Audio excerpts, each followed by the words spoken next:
this ball's drilled deep left field. Gone!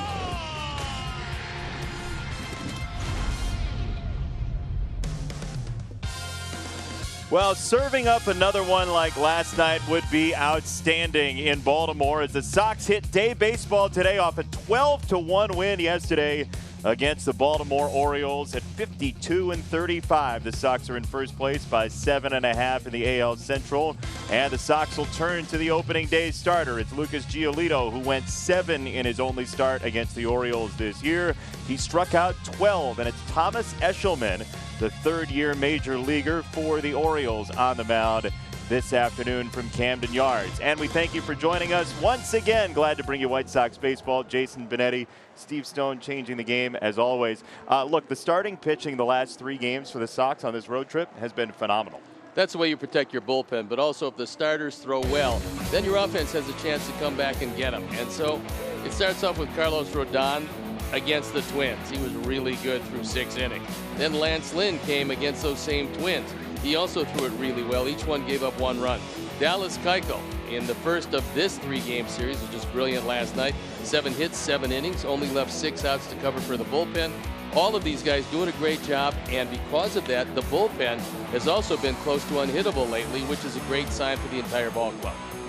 Tell you what, the man who just started that double play you just saw is one happy camper this afternoon. Tim Anderson named to the All-Star team today. We'll tell you how he found out and why he deserves to be in that All-Star game. Frank Thomas knew it a week ago.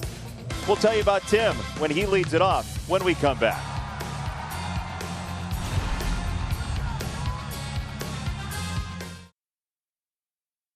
Blue Cross and Blue Shield of Illinois. Choose Blue Cross and Blue Shield of Illinois, the card to carry through it all. Ford, your local Ford dealers remind you to get out there and find your wild in America's original sports utility vehicle, Ford Bronco.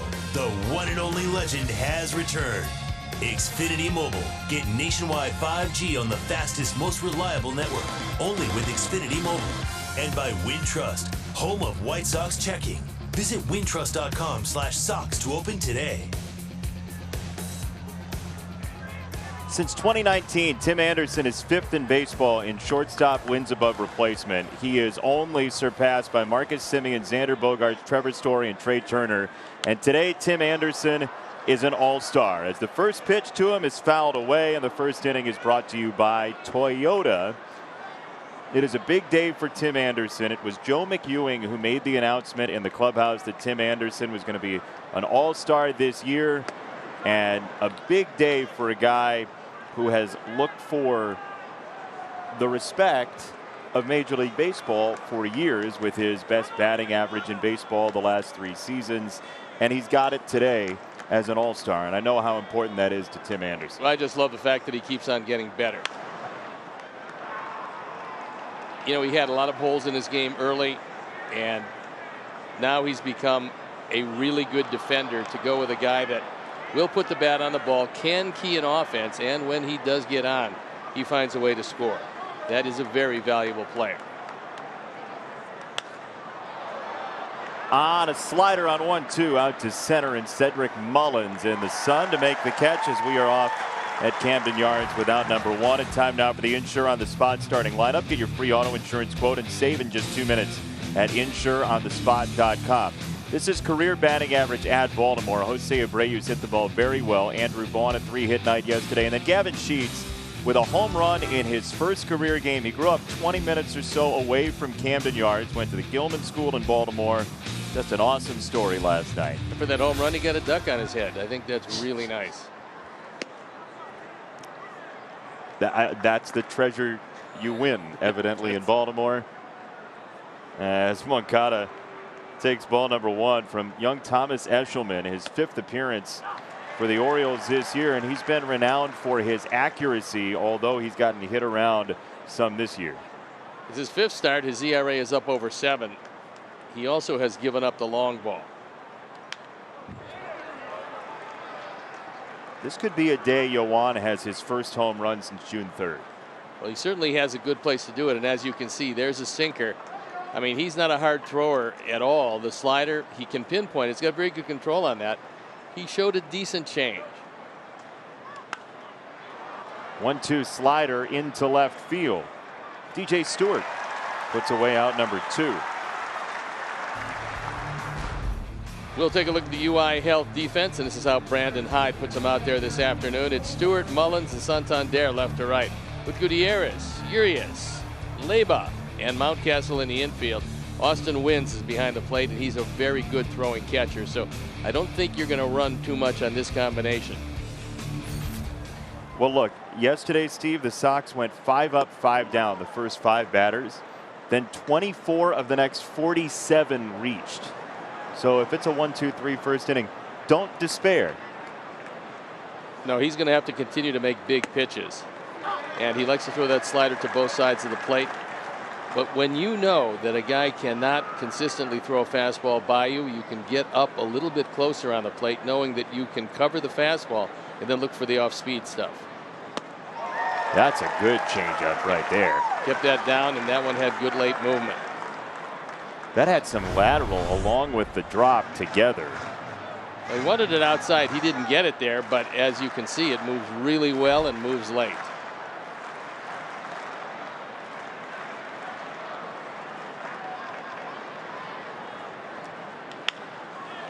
High slider, bounce to third. Gutierrez with a very strong arm at third. Has a 1-2-3 inning for Thomas Eshelman. Lucas Giolito, your serve.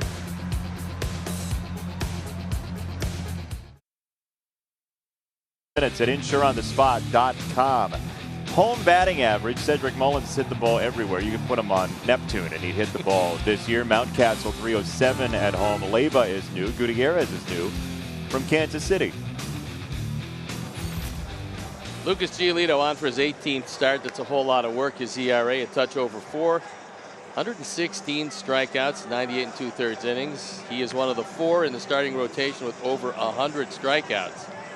That is a White Sox record. That's what he's going to use. He loves his changeup, as you can see. 4-seam fastball. He leans on it heavily. The slider, he's probably going to throw that a bit more today. We'll see about that. The curveball, not so much. And one of the keys is keep Mullins off base, because if he gets on, he's going to be running ahead of Mancini.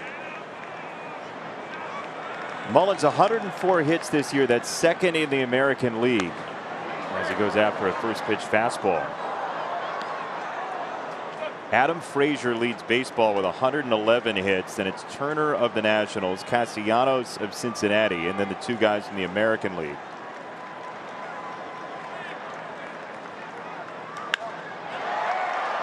To left field on a line, and this will elude Andrew Vaughn. Mullins has a leadoff double for Baltimore. Well, the problem now is that Mullins is 6 for 8 against Lucas, so Lucas has no luck at all with him, and he sliced that one away from Vaughn. So our UI Health defense, and this is how Tony La Russa puts them out there this afternoon, with Andrew, Brian, and Gavin left to right. Gavin Sheets in the outfield today. That's nice. Then it's Jake, Tim, Liuri, and Jose in the infield. Zach Collins has got the plate. Lucas Giolito on the hill.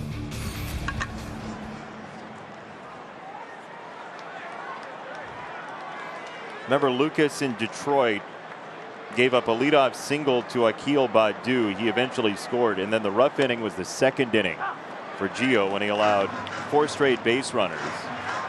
He ended up going 5, but 6 earned runs and a Tigers 6-5 win. Mancini started to do what they like him to do, going the opposite way into straightaway center field especially. Dancing changeup, 0-2 for him. He really got to the point where he was trying to pull just about everything. He had a very good May and a very tough June, but he's a good, solid player.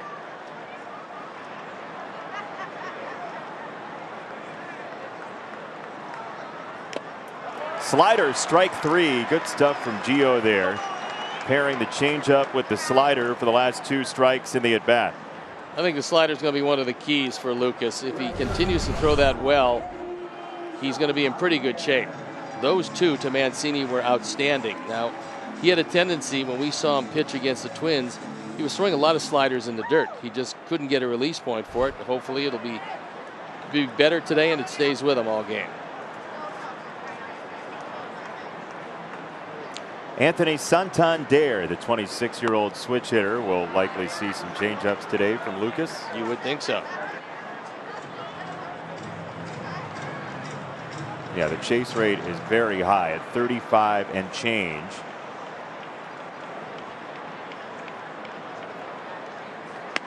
Last year, Santander struck out 25 times in 37 games. He struck out 52 times in 56 games this year. Yeah, the only thing that makes sense is he's more concerned with power this year than he was last year. Last year the power came to him. This year it's been tough. Andrew Vaughn has out number 2. That was a good change by Lucas. So he's made some very good pitches to both Mancini and Santander. Now he has to deal with a guy that's swinging it pretty well on Mountcastle. 24-year-old first baseman for Baltimore. This is a very young lineup overall, but there is some power in this bat of Mountcastle. The oldest guy in this lineup is 30-year-old Austin Wynns, the catcher for the Orioles, as there's a strike.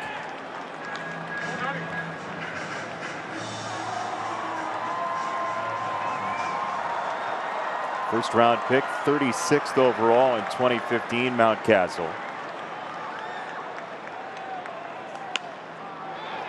All right, so you jam him with a fastball in. It's 0-2. Slider, fastball. What's your pleasure here? I like another slider just off the outside corner. But what I liked about that last pitch was I don't think too many people understand that going inside doesn't mean going inside for a strike. When you're ahead of a hitter, you can go inside with your fastball, and you want to make sure it's a few inches inside. Because ahead in the count, he has more of a tendency to swing. If he hits that pitch, it's going foul. 0-2 slider, bounce to third. Berger across the way, and he's got out number 3. Nicely done by Gio after a leadoff double. So nothing in the Charm City.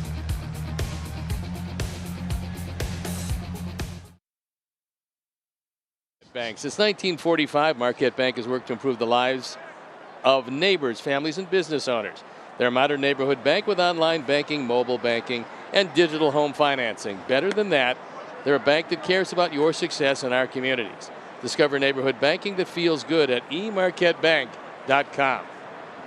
It is Hawaiian Shirt Day at Camden Yards. It is, and they must have had a boatload of them. Everyone's wearing one, and they're very busy. Colorful, yes.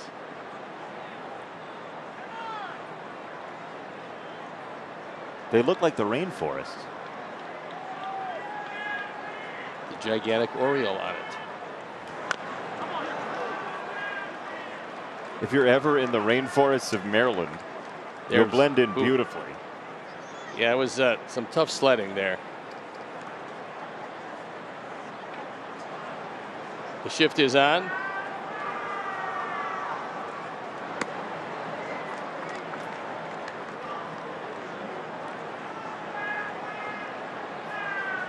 Brian Goodwin has driven in 6 runs his last 8 games. He has come up with some big hits for the Sox recently as he takes a sinker away, 3-2.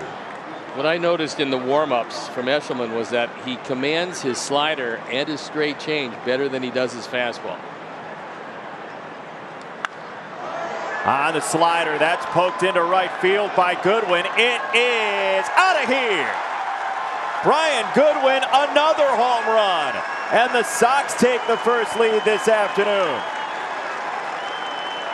That was a 3-2 slider, and it didn't do a whole lot. This is a very lively ballpark. It's warm in Baltimore, it's humid in Baltimore, and the dimensions are cozy at Camden Yards. And so, Sox lead 1-0. That's a 4th home run, 13 driven in. We'll watch it again. 3-2 on the slider. And the Ford home run replay, you can see that one doesn't bite very well until it bites somebody in the stands. Eshelman, by the way, will give up a lot of long balls. Well, he was renowned as a college player for his command. Like, he rarely walked anybody at Cal State Fullerton. And then when you bring that to the big leagues, sometimes you realize that there's a reason to be out of the zone sometimes. Yeah, I mean, if you're around the plate a lot with some of the stuff that he has, you're going to give up the long ball. You just have to hope that you don't give up many 2 or 3 run homers. There you see Cal State Fullerton. I mean, he was terrific. Yeah. 18 walks is unbelievable. I mean, you'd go other places in the college baseball circuit that year, and people would be talking about Thomas Eshelman's command at those games. He was a top-of-the-line pitcher in college baseball, and he has walked Andrew Vaughn. But again, to your point, you give up a home run, maybe you shy away from bats for a little while. Well, he can't afford to pitch from behind. If he does that, it's not going to be a long day for him.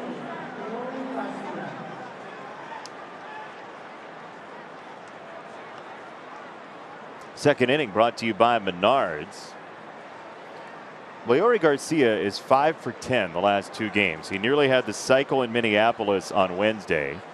Yesterday, he was 2 for 6.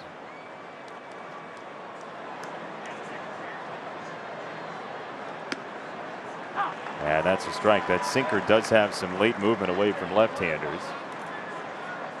That one had more run than sink. And this month,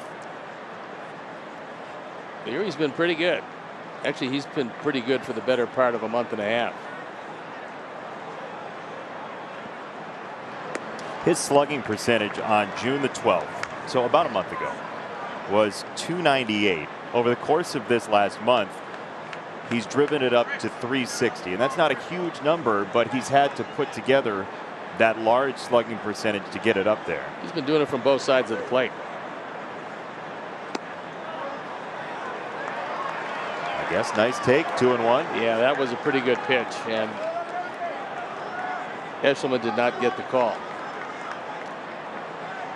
Tony La Russa thrilled for Tim Anderson today in his pregame Zoom call. For Tim's first All-Star appearance, as now it's 3-1 on Garcia. Tony said the locker room exploded. The clubhouse, when Tim got announced by Super Joe as an All-Star representative for the Sox, he said, "I wish somebody would have taped it." Somebody did. Somebody in the clubhouse did record it, and the reaction was awesome for TA.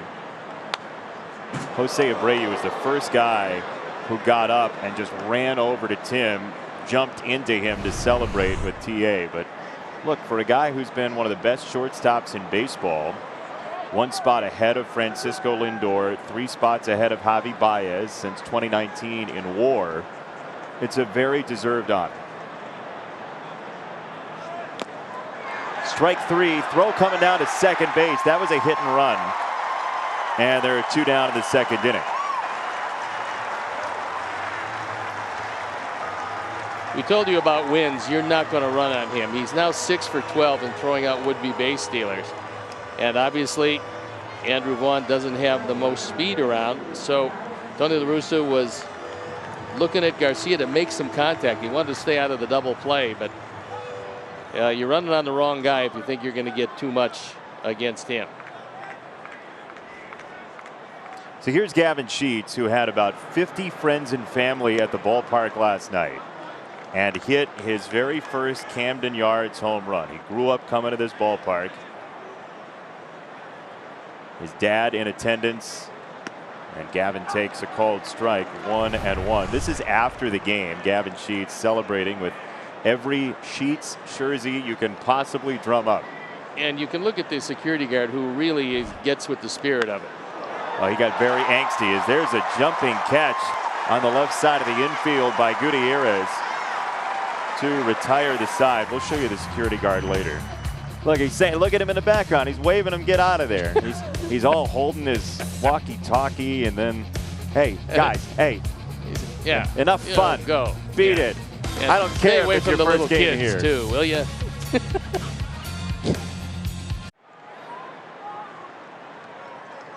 One nothing Sox. We have got to get you those sunglasses on the left.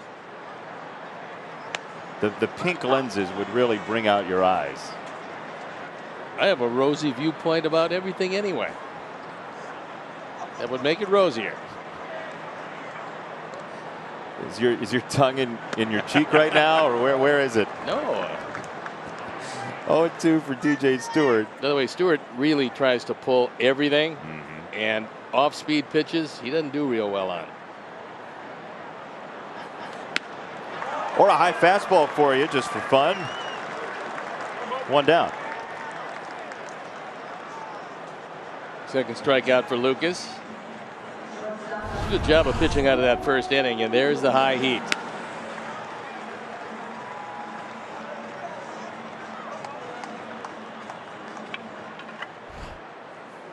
One down for Urias, who had the only RBI for the Orioles yesterday on his solo home run that gave Baltimore a very fleeting lead.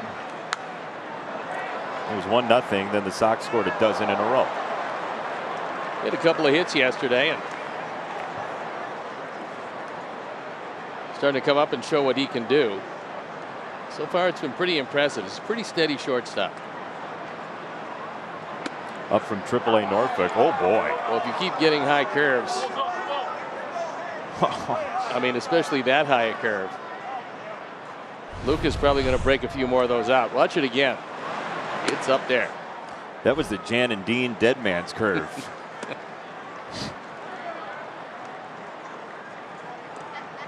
It's Hawaiian Shirt Day. I mean, it looks like a Jan and Dean music video out there. It's an interesting look in Baltimore today. They gave away a lot of shirts. Can't put a price on those. No. 1-2 is a changeup low. 2-2.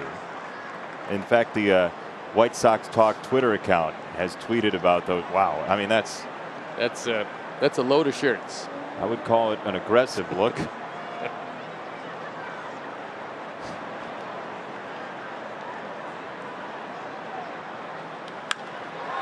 2-2 change, sprayed to left, and that's in front of Vaughn. Urias has a one-out single. Your 2021 Chicago White Sox are presented by Guaranteed Rate. Whether your dream is a new home or saving with a refinance, Guaranteed Rate can help make it a reality. If you believe, you will.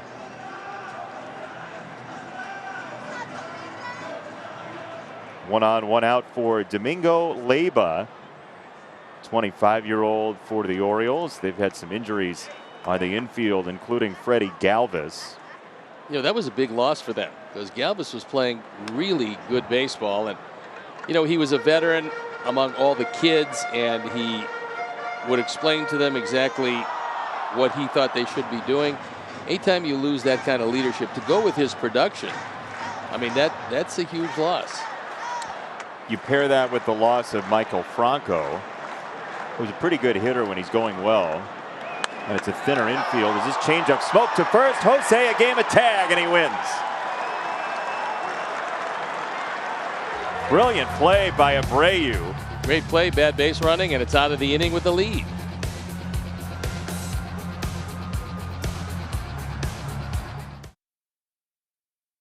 Customers pay energy bills and reduce energy costs and save. Learn more at ComEd.com/support. 1-0 Sox on a home run for Brian Goodwin to lead off the second inning. So it's Berger, Collins, and Anderson for the Sox here in the third against Thomas Eshelman, and that curveball was not a strike. 2-0. Not real good command yet, so this is where the Sox should be able to take advantage of him. Berger's got good power to right center field. That one Jake might want back. Yeah, right down the middle at 86. Eshelman is a quick worker, which is a good trait. a scarce trait. Don't see it much, but their former pitching coach Ray Miller, who recently passed away, was known for work quick, throw strikes, keep it down. Like that. That's pretty much it.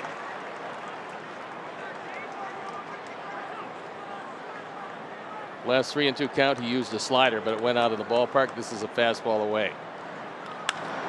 Oh, right off of him. Berger smashed it off of Eshelman, who slides into position, and Berger's safe, and he's down. Eshelman's hurt bad. Yeah, I mean, this was a rocket back to him, and Jake Berger can hit the ball awfully hard.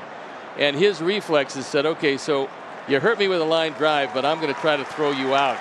He got there. He made every effort to get there, but he could not make the throw.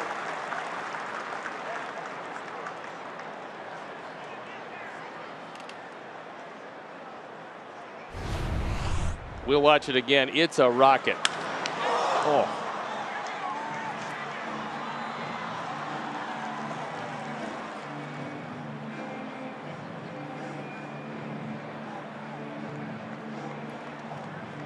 Just a heap of chalk and dust and bone. Yeah, give Jake some credit here because he made sure that he ran around him and not through him.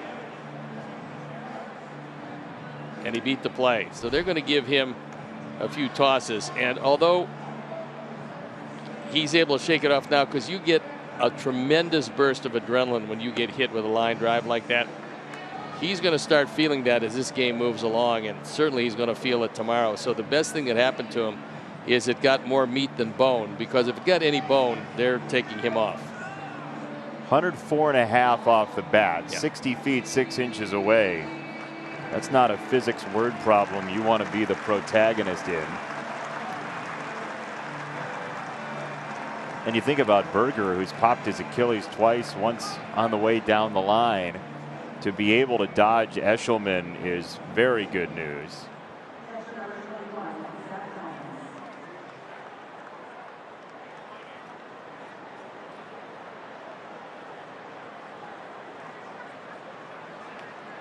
So Zach at the plate after he was hit by a pitch in a pinch hit spot for Abreu yesterday. He got hit in the hamstring on a ball that bounced.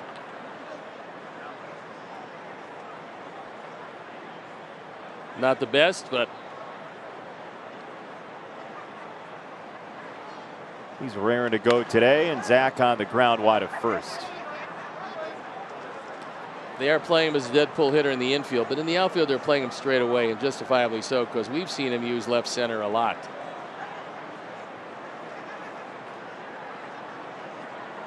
And for Zach, this should be a good matchup because Eshelman not going to throw too many fastballs by him. He's going to try to trick him, and most likely he's going to stay away from him.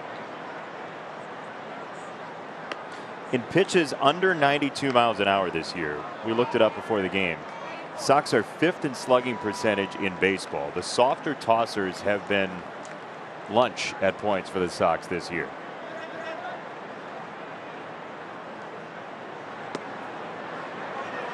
Slider called low. Zach will take it.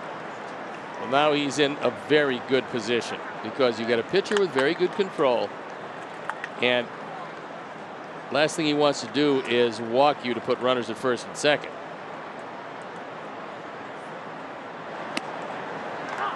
3-2. That is 4 full counts to 9 batters for Eshelman. Yeah, that's usually not his MO. He agrees with you. It's a changeup, I think. It's down. It's ball 4. It's his second walk of the ball game, and the Sox are in business here in the third. Time now for the big story. It's brought to you by Mattress Firm, and it's Tim Anderson, who's on a 10-game hit streak in his first All-Star game of his career. 6th in the American League in batting average. Best since 2019 at .326, and Tim very deservingly ends up in Denver in a couple of days. You know, there's so many things with him that you can't quantify. You can look at the numbers, you can look at the fact that he won a batting title and the Silver Slugger Award and all of the defensive improvement that he's made. First base side, that is fair down the line. No. The ball boy just picked up the ball. Just keep running. And so the Sox are going to get a run. I mean, it's got to be a double and maybe more. The umpires are going to say 1 run, it looks like. Man, that should be more. Well, if that one caroms off the sidewall, we don't know what Santander is going to be able to do there. We know he's not going to get to it too quickly, and yeah, that's right now. Not many people feel worse in the ballpark than this young man. And then he can't get rid of the evidence. Yeah. He tries to hide the evidence, and it comes back to him. You know what? That's karma. Look, that might be the best defensive play of the series for the Orioles, though, because it could have just saved him a run. It might have. Tim driving in his 32nd. It's 2-0, and nobody out. Runners at second and third, and now the infield has to come in, including the ball guy. Well, you know, he feels terrible, and you know he does. Oh, there's no doubt. It's reflex in a lot of ways, and that was an odd ball as this one ends up in right field, and that one will go to the wall untouched by human hands. It is a 2-run double for Yoan Moncada, and it's 4-0 Sox. Still nobody out in the third. That Sox double brought to you by Elgin Hyundai, home of the double warranty. 20 years, 200,000 miles every new Hyundai. See ElginHyundai.com for details. There's another slider that goes rattling around against the wall, and Eshelman is not the happiest man right now because nothing is really working for him. They get it back in, but Yoan healthy and driving in a pair. So now the bullpen is up and going as quickly as it possibly can. Eshelman is really struggling here. I think the real key is understanding he's got 2 walks in the early going, and for a guy that really can't afford to walk too many people, it shows you he doesn't have good command today. And when you don't have good command in the zone, you get torched. Very bad.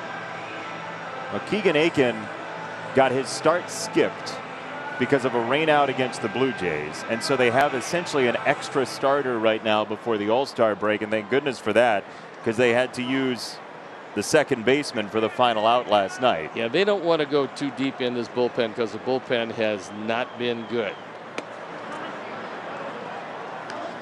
I mean, last night, with 2 games before the All-Star break, they used a position player to pitch.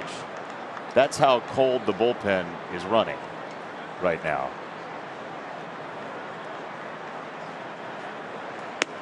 Well, look, I mean, this is how this usually works. The Baltimore Orioles starters have thrown less innings than anybody in baseball. So when the starters exit early, there's more pressure on the bullpen. I don't care how many guys you send up and down, but eventually your bullpen runs out of gas, and that's exactly what's happened to them. A bad combination of starting pitching not going deep and then the bullpen getting torched. Well, and every team's been in it. Every team's felt that moment, but you're really happy when you're opposite it. It's like when your traffic is going at 70 miles an hour and there's an accident coming the other direction. And you look and you say, ha, glad it's not me. Yeah, it's something that you know you're going to go through a couple times during the course of the year.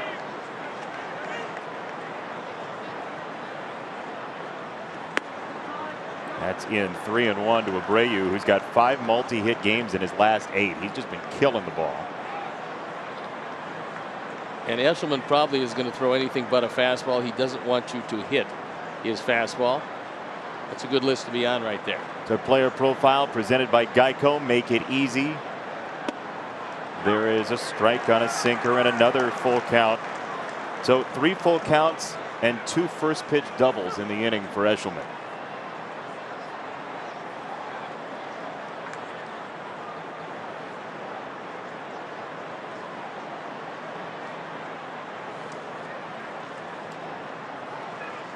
That's down. Jose read it well, and it's a walk, and it's the 5th straight base runner for the Sox here in the third, and Eshelman is feeling the heat. Yeah, I think might be feeling not only the heat but that line drive also. So they've already had 1 trip to the mound.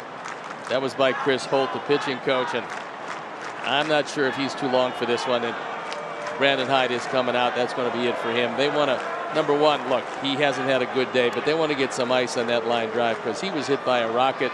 They want to make sure that the young man is okay. And today was just not his day. And before things get further out of hand, Brandon Hyde goes to the pen. So he'll walk out, get some attention. We'll step out and be back. And now a lefty comes in, Keegan Aiken. He's on for the 12th time this year. You can see his ERA is about 7.5. The walk strikeout's pretty good. However, the batting average against has been awful. Left-handers have torched him to the tune of 340. Right-handers over 300. So things not going particularly well. He inherits runners at first and second. Orioles already down by 4. And they're looking for more. Now Keegan Aiken, again, he's a starter in their rotation every once and again. This is 20th major league appearance, 13 starts. He had his start skipped recently due to a rainout against the Blue Jays. And so Brian Goodwin who homered in the second, takes a strike at 92. Aiken is a much harder thrower than Eshelman. Well, Eshelman was topping out at 86, so there's a lot of guys that throw a little bit harder than him. Golf shot foul from Goodwin, 0-2.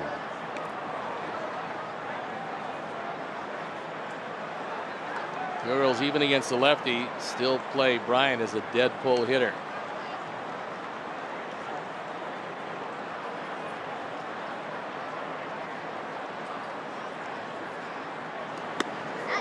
Just got hit in the hand there. That almost got a piece of him coming up and in. Well, the Sox against the Orioles bullpen last night got a grand total of 10 runs. That's good usually. It usually will win you a game. That's a good omen. That one almost hit him too.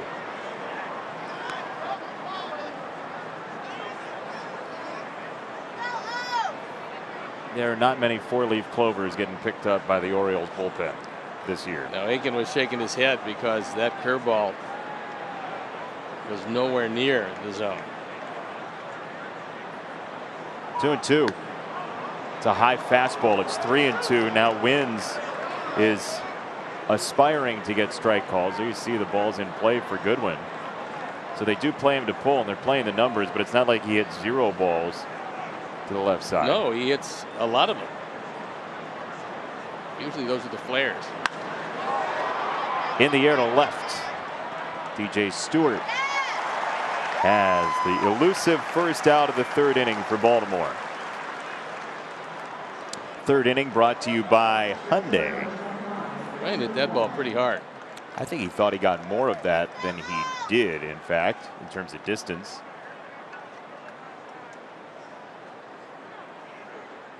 There's Andrew Vaughn, who has smashed left-handed pitching in his rookie season.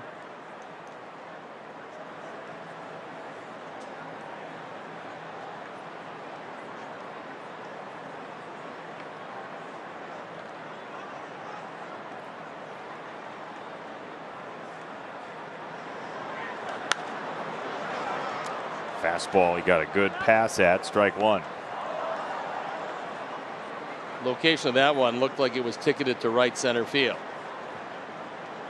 which is certainly a very lively spot for Andrew.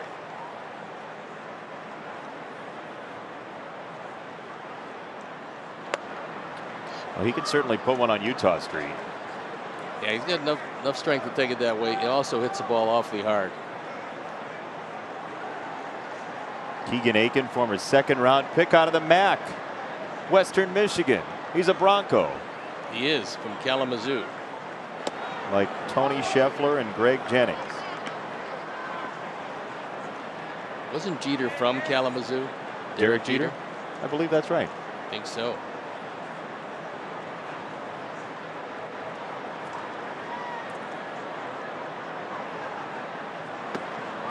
Three balls and a strike on Andrew Vaughn. And after last night,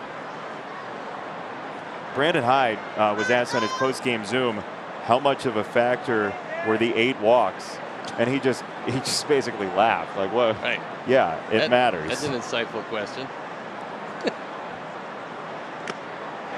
3-2 on Andrew Vaughn. Loads of full counts. Actually, the Orioles, in 2 games they won when they swept Houston in Houston. They had back-to-back games where they walked 9 and 10, and they won those games down there, which is somewhat amazing how well the Astros have played. But the Orioles came in and cleaned their clock. Andrew golfs this ball into left center field, and Mullins runs it down. That's a nice play by Cedric Mullins. 2 down. Hey, join us on Friday, July 16th. That's in 6 days. It's Rock and Roll Night and Fireworks presented by Guaranteed Rate as the Sox host the Astros, 7:10 p.m. Guaranteed Rate, faster results, faster way home. Get started today at rate.com. To purchase tickets, visit whitesox.com. And just across the wire, big news about Rock and Roll Night. On Friday of next week, Steve Stone will be in charge of all the music over the PA on Rock and Roll Night. You know, I just love I love ballads. Yeah. I like the slow stuff, as you know. Yeah. No batter would ever hear their actual walk-up song. Waltzes. I like waltzes. It would just be the intro of the live version of their song, and we'd never hear a bar of it. I just like that. I happen to like the live version where you have substantial intros. Yeah, I think we can make that happen. I think that would be a tragedy for rock and roll night. St. Elmo's Fire's playing again. Great.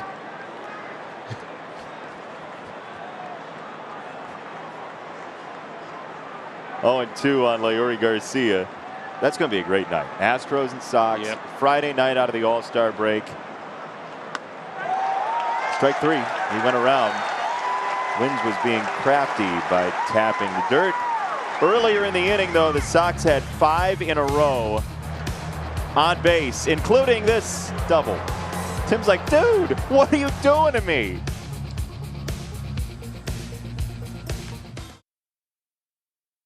In Baltimore, he's Steve Stone. I'm Jason Benetti. We thank you for joining us wherever you might be, maybe wearing your Southside City Connect jersey, watching the ball game. As Lucas has been bankrolled to 3 runs in the third, 1 in the second. Gutierrez had a couple of hits last night. Also played a pretty decent third base, so they certainly like what they've seen of him. He was very aggressive in his first 2 hits in 3 pitches last night. It was also a long time between innings, and you hope that Lucas had the requisite amount of warm-ups. And not that it's difficult to get loose in Baltimore, because as we know, it's usually 80 plus as far as the humidity is concerned. You played there. It gets hot there in the summer. It does. And I just love to pitch in the humidities, though, so for me it was fine. I mean, I got loose, I stayed loose, and the breaking ball in humidity is much better. Change settles in, 3-2. So a lot of people would say, well, why would that be? Why would that be? A lot of people would say that. I'm not going to tell you. I'm a lot of people. I'll talk to you in a moment. Let me get back to you on that. Oh, okay. That one right off the thigh of Zach Collins. More moisture in the air to grab the seams, the ball will break better. The slider will break better. The curveball will break better. One of the reasons why it doesn't do that well at altitude is that it's very dry. So it's hard. It's hard in Colorado. Very easy in Baltimore to throw curves and sliders. 3-2 fastball. Got him on the inside corner. Third strikeout for Gio.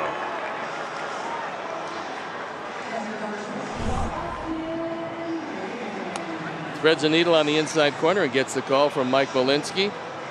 You know, last night, Manny Gonzalez was at third base today. Had just a great game behind the plate. I don't think he missed much of anything at all. And so far, Mike Molinsky's having a nice day. There's Manny. He just did a great job. That was one of the better jobs of umpiring behind the plate we've seen this year. It's not an easy job. No. It really isn't.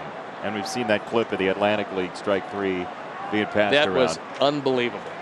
You know, first of all, you have the electronic umpire, and then you have the other umpire standing behind, and that pitch had to be 8 inches outside and low. So I read this morning, and I didn't know this, the Atlantic League actually uses a squattier strike zone, like a shorter strike zone and a wider strike zone than Major League Baseball. So by their design, it was evidently a strike.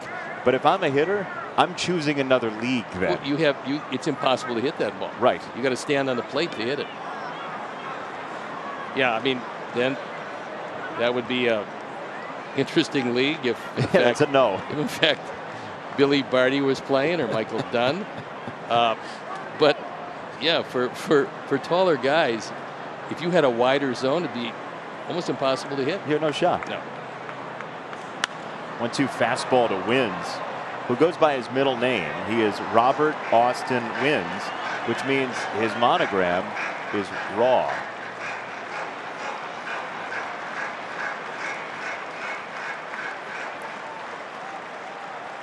I thought you were going to come up with a above replacement line, but that's way beneath you. Well, that would be backward of me. Your initials, Stephen Michael Stone, SMS, Yes. now refer to a text message. I know. I've been noticing that. I thought it was just me, but I guess it's everybody, huh? SMS data rates apply. Yeah, of course they do. It's my bill. 2-2 to Wins.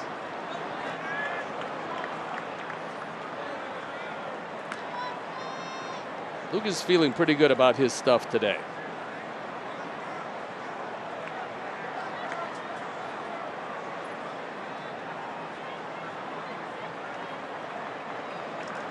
Two and two. That was a changeup that fluttered near the corner, and Wins got him for the third hit for the O's today.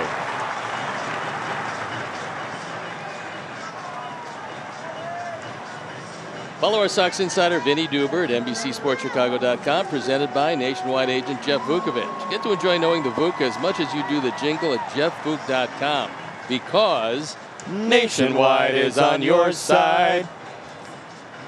Yeah, We found each other. Oh yeah, we were pretty much on top of that one. Quick turnaround tomorrow, so get your rest. We're going to need it on the Nationwide side. Yeah, absolutely get your best. Mark Brady just suggested that we do a duet of the Nationwide jingle for Rock and Roll Night. That would be really good, especially the second and third verse. All I just said was, that sentence to me means we're no longer taking Mark Brady's suggestions. 2 balls and no strikes. You know, when you can't get somebody out, and Lucas just can't retire Mullins. Well, that's not quite true. He's retired him twice, but he's hitting .750 against him. That's a problem. High change, 2-1 to Mullins.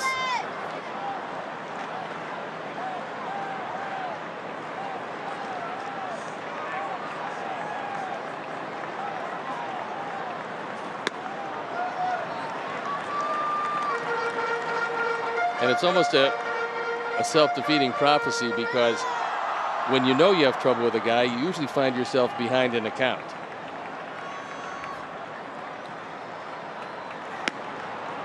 Good fastball. That four-seamer has got some running life to the right-hand batter's box Yeah, today. it's a little livelier today than we've seen it the last few starts. That looked a lot like the ball he struck Gutierrez out on. 3-2 change, fouled away. This one, oh no, the one he's allowed to play. He boots into next Thursday. He's having a very bad day. Oh, dude. Oh. That's tough. Who?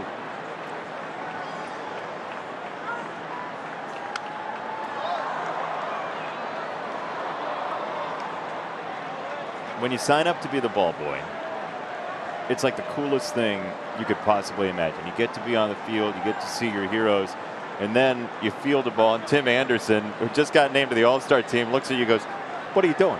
What are you taking my hit for?" But Tim, to his credit, on the ball that the ball boy picked up, Tim tapped his chest and said, "I get it. Don't worry about it." There was a nice moment of humanity between him and the ball boy. One of those things. I mean, Tim knows he's going to get a double anyway. Maybe he'd have gotten one more run batted in, but that's a matter of debate. So send the ball boy an invoice for an RBI. Strike 3 on a changeup. Good sequence from Gio to get rid of Mullins. Well, that was a great battle, and he saved his best for last, because this changeup was outstanding. Mullins couldn't read it at all. He had fouled off a couple of changes earlier, and this time he didn't read it. He was well out in front, and that one ends very well for Lucas.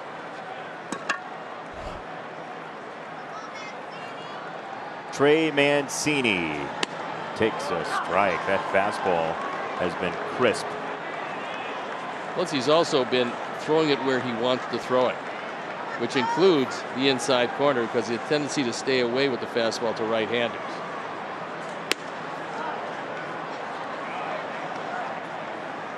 Yeah, he's taken ownership of that inside corner. Right. And that's a great place to go, especially if you can stay ahead of hitters. You establish your slider and then go inside off the plate. Change up skied to right, and it drops. That's in front of Gavin Sheets. Throw to third is offline, but not far enough to get the run home. Behind the play, Mancini up to second.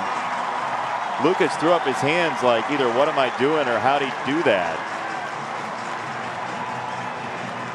Well, for Gavin, that's not a particularly good play because there are 2 outs. You want to keep the force out in order, and you don't want to throw through to third base because your odds of making that play are not good. Your odds of throwing it away increase, and you let the trailer, in this case Mancini, head to second base where on a single he can score.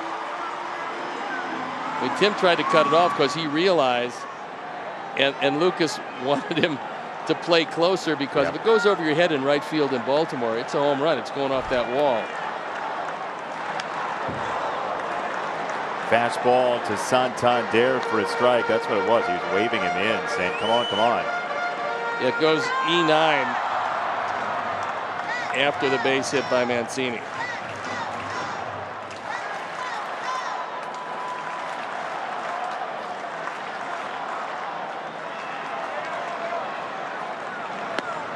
That's strike 2 to Santander.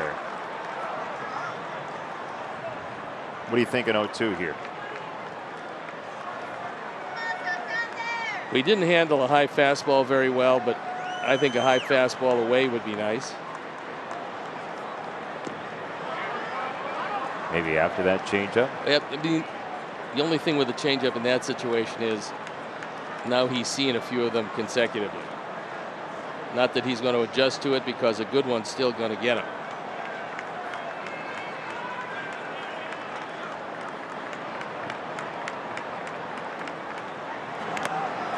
That's clipped foul. It's foul off the bat of Santander.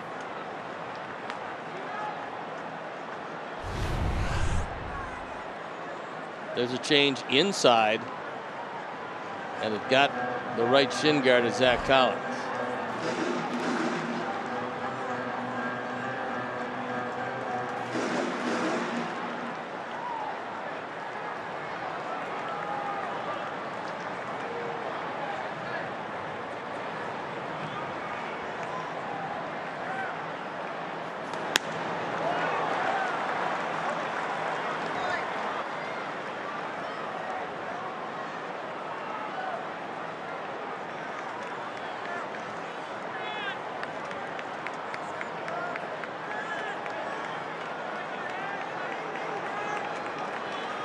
Two strikeouts in the inning for Gio. 2-2. And there's a third strikeout. Still 4-0 Sox. Sox math dog. I borrowed some of Steve's pattern socks and wonder which ones he had on. I was just busy messing up his electronics for Jason Fix later. Steve, we're still doing the price shelf. I wondered if maybe I get a treat. Anyways, good luck to the boys in Colorado and go White Sox. That was every inside joke we have in one Sox Math video.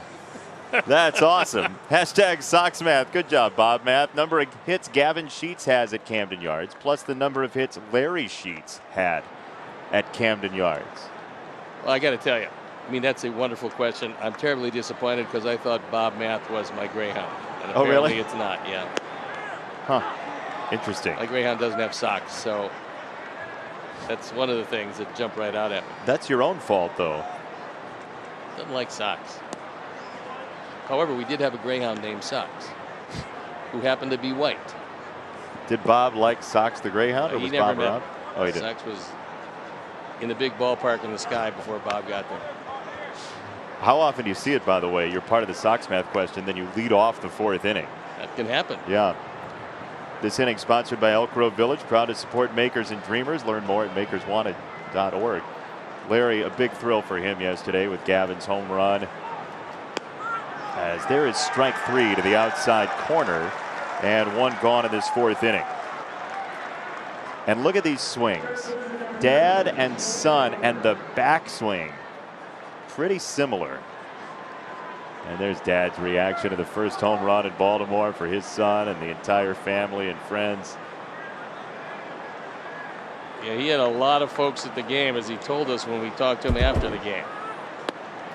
If I'm reading lips right, I believe he said to his dad it was perfect. It certainly turned out to be a perfect night. Big Sox win and a home run for his son.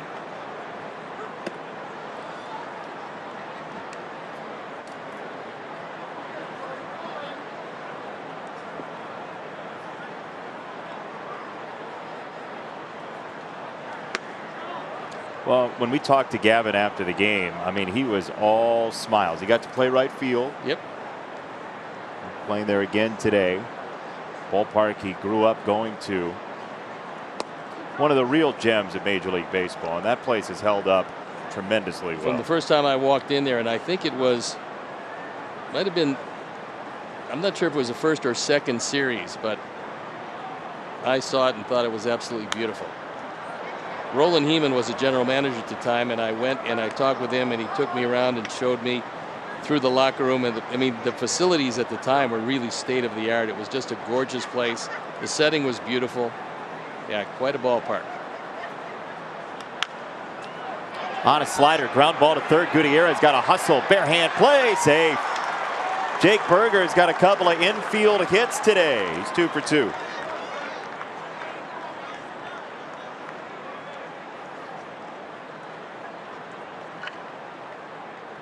Well, neither has left the infield, only this one was less painful for the pitcher.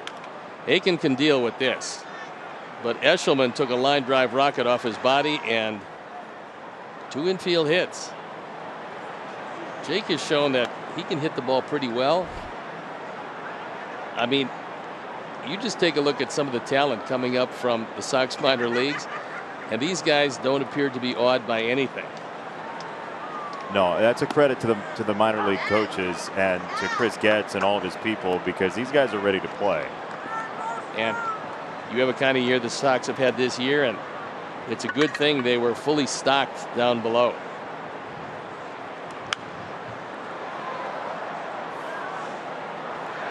Eloy Jimenez had his first game in Winston-Salem rained out yesterday in his rehab assignment. The Dash playing right now against the Hickory Crawdads in lovely Winston-Salem. It's outside. Eloy Jimenez is 0 for 1 in his 1 at bat so far in whatever they call that league anymore. Advanced A, Southeast, or something. There's no Carolina League anymore. I used to know all the leagues, and now you just throw them all in the air and see where they land. Yeah, they did away with a few teams. Struck him out. Keegan Aiken has 3 strikeouts in 6 batters. He's come in to restore some order in this game. Watch it again, some high heat. Throws it right by him in a good spot.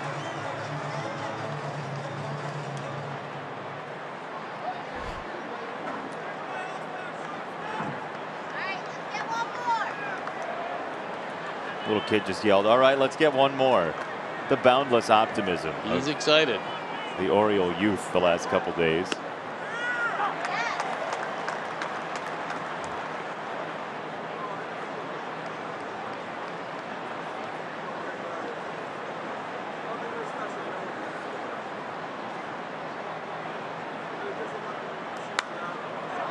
Oh-2 on Tim Anderson, who's now hit in 11 straight with the double in the third.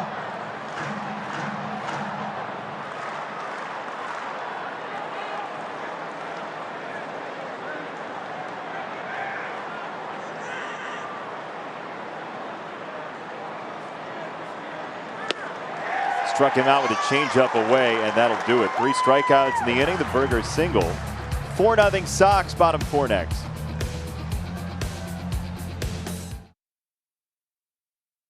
Presented by Bob Locurcio Auto Group, and the scoring started with this from Brian Goodwin, a solo home run in the 2nd inning off the starter Thomas Eshelman, who ended up allowing 4 runs in the game. TA an RBI double that was caught by the ball boy. Tim got an RBI out of it, and the Sox kept on building the lead to make it 4-0. You feel caught up?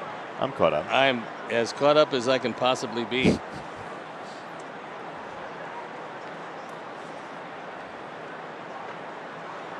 We were talking about Eloy Jimenez having his first at bat on rehab. Gordon Beckham, our intrepid reporter from in the studio, evidently was watching the at bat, and he said Eloy lined out hard to the left field wall in his first at bat against A-ball pitching. That's good news. One of the things that's really good news is he doesn't have any restrictions on his swing at all. So he feels really good about that. That was one of the things everybody was concerned about, but That's not an issue. To right field, a base hit. So the Orioles have 5 hits, 4 singles in the ball game. Mountcastle, a 2-strike single.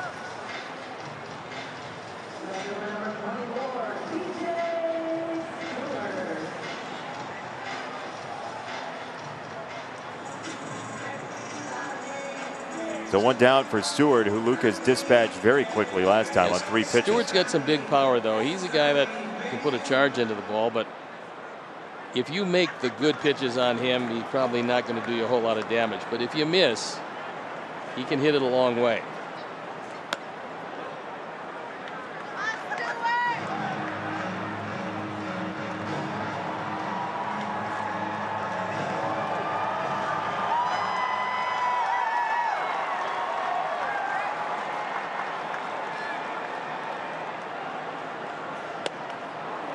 One and one off the fastball.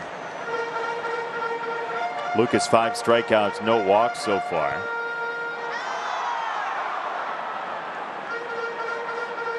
Sox so far this year have outscored the Orioles in a major way at 34-8.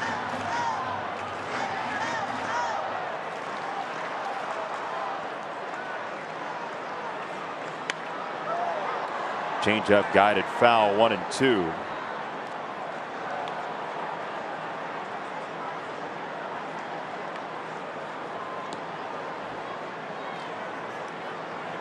We're going to show you how difficult it is to stay really healthy and catch every day, or most every day. If you have guys with long swings, this happens to you.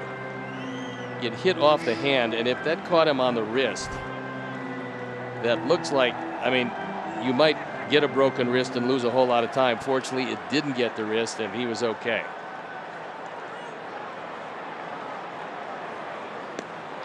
Changeup for strike 3, a wave and a miss. He waited and waited and didn't wait long enough as it dropped out of the zone.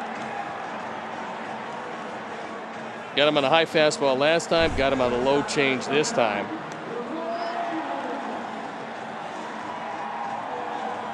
Lucas' stuff is really good today.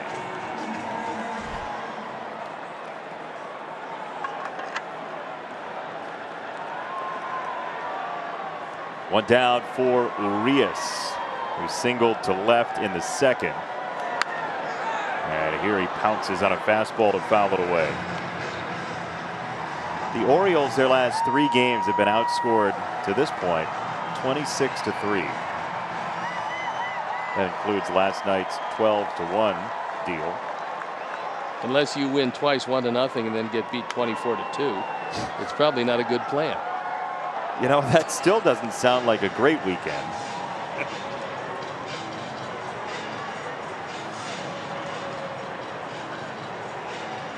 Orioles coming into today are 28-59.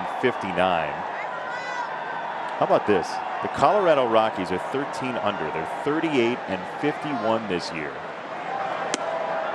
Check swing.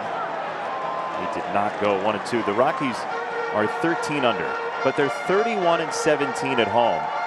7-34 on the road. Yeah, it's been a really bad run away from Denver for them. That's horrible. Yeah.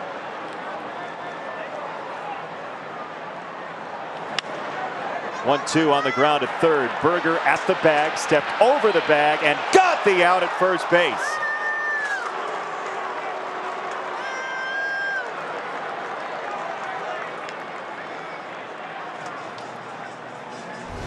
We'll see if they want to replay it. It's the All-State Good Hands Award, and this is a terrific play. It's a very close play at first base, but Jake Berger has been just terrific defensively. He's hit just about everything in sight, and he gets it there just an eyelash ahead of Urias. That's a tremendous play. It's a great play because he also stepped on the bag because it was in his way, and that didn't disrupt the timing of it. So, I mean, he's proven to be a really solid player. Here is Leyba with a line drive to right field and the base hit. Mountcastle's on his way home. Throw is cut off, and the Orioles have their first run of the ball game on a first pitch swing from Leyba. Just a second run driven in. Couple of hits this inning, and it's a 3-run game. The Orioles came in with a bit of a game plan. Now, there's some of the guys having trouble with that straight change, but I think that might be the third hit on the straight change this afternoon. And Jose cuts it off wisely, tries to get the out at first, but Leyba did not stray all that far. Here's Gutierrez. Big leg kick there from Lucas on a first pitch fastball.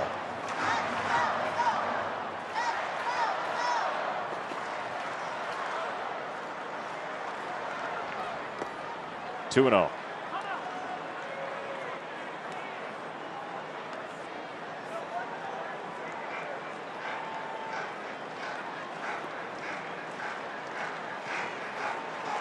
You know, it's a little bit of a piecemeal bottom of the order when you see so many big numbers at the plate, as that's a check swing and a foul. 2 and 1. Leyba wears 75. Gutierrez wears 82, and Wins wears 61. Now for the Sox, you got Jimenez and Abreu picking numbers so they can stand out. So that's a little bit of a different story. Luis Robert, 88, of course. 2 and 2. Gutierrez.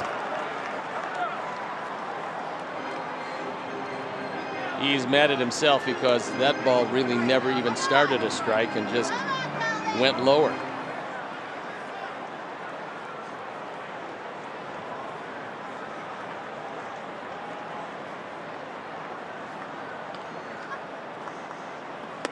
Struck him out on another slider.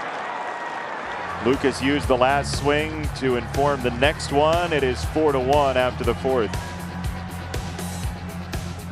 Everything you need to go the distance, including tools, trucks, and equipment. Some with job site delivery. That's our word from the Home Depot. We thank you for joining us. It is 4-1. The Sox with the lead. He's Steve Stone. I'm Jason Benetti, and that is the newly minted All-Star Tim Anderson. He made the final out of the fourth inning, and Moncada takes ball one as Lucas and TA are talking something over in the dugout.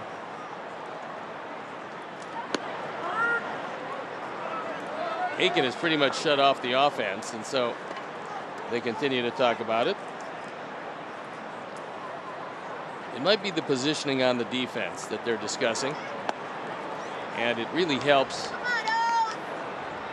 if the pitcher has an understanding of where everybody's going to set up and make sure that you're on the same page or they're on the same page with you.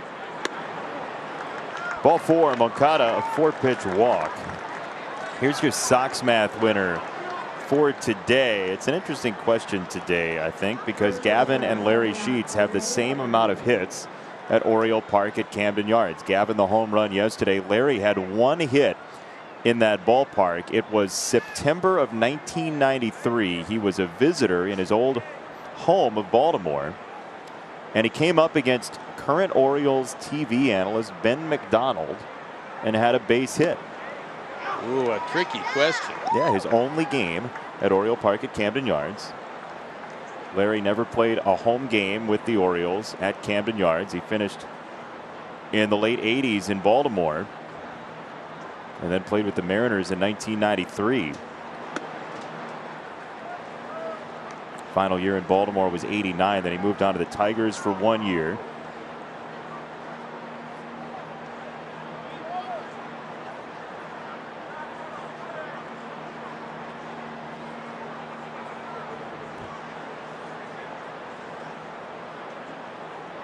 One. Jose got a nice rip at that changeup. 1-2. That time was velocity, not location, that fooled him, because this is right in the hittable spot. But at 83 miles an hour as opposed to a fastball at 94, that's a good disparity between your change and your fastball.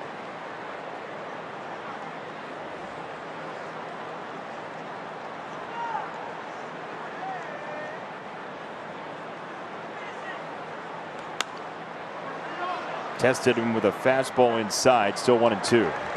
Aiken has thrown pretty well. He's been able to move that fastball in and out, and this was a red-hot offense till he made his appearance. It would be nice to pick up a couple right here, take a little pressure off of Lucas Giolito.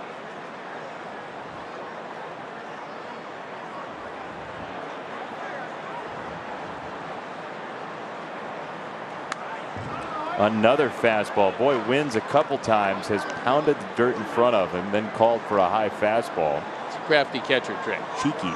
It's a crafty guy behind the plate. Fifth inning brought to you by GMC. We are professional grade. The more you foul off, the more chances you are of getting one in the zone.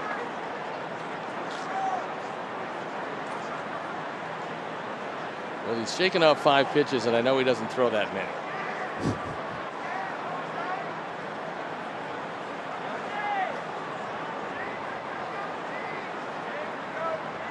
Deciding on a fastball in.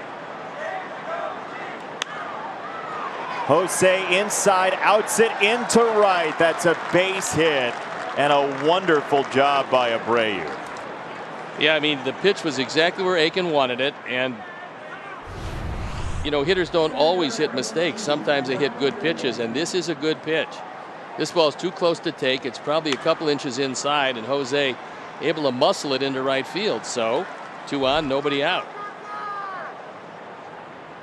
The Orioles in a battle for the #1 draft pick. I knew that wasn't going to be a legitimate battle that you were about to. Well, it is. I mean, Arizona's got 26 wins. The Orioles have 28 wins.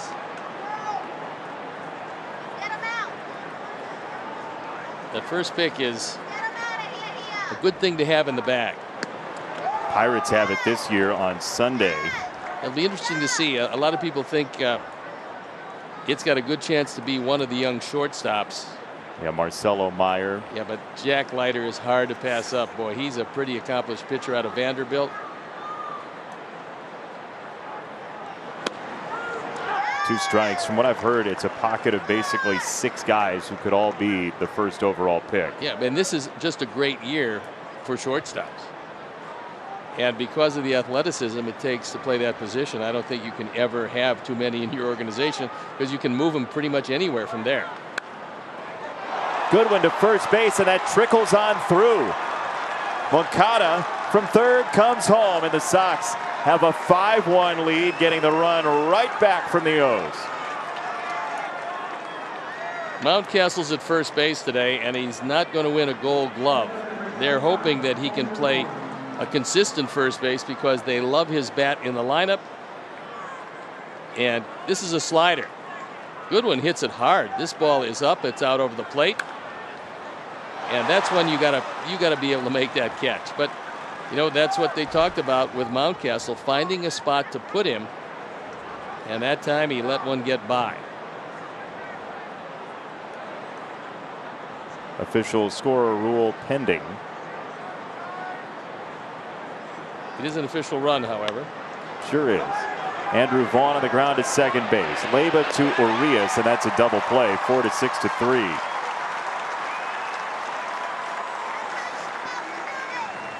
Wherever your weekend plans take you, be prepared with the NBC Chicago app. Don't like the weather? Might throw you a curveball. Get Chicago's most accurate forecast at your fingertips. That one was squibbed off the end of the bat, and Andrew Vaughn is really unhappy with himself.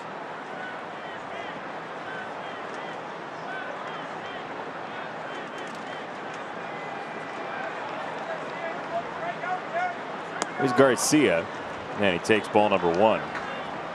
Still waiting for the teletype to come through from Baltimore on whether or not that was a base hit. I don't want to write something in my book that's wrong. I left it blank. This is a pretty big at bat for Leary. He struck out twice. Call it a hit, Steve. Well, that's pretty good because it's a run batted in. That is his second today.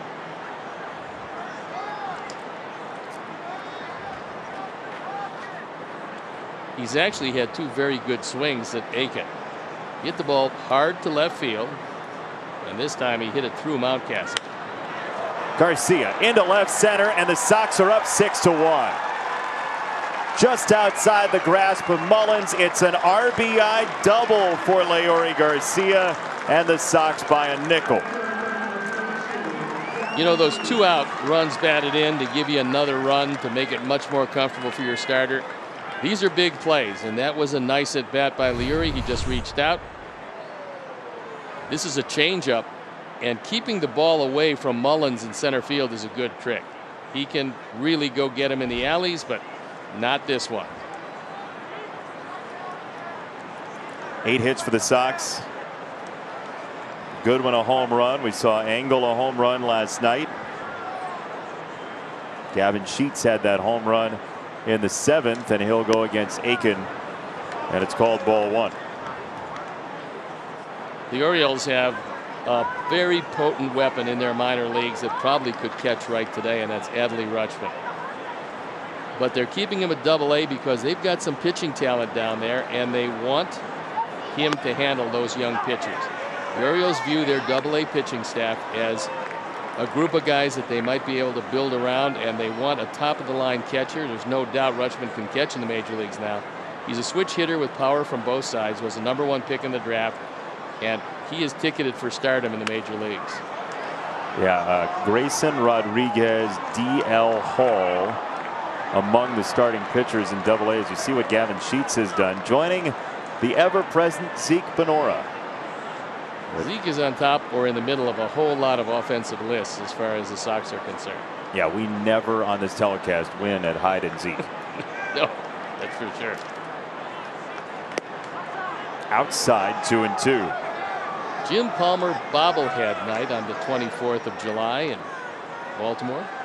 You got a punchline for that, or no? I read the sign. It's really nice to see my old buddy being, and there he is. That's actually him.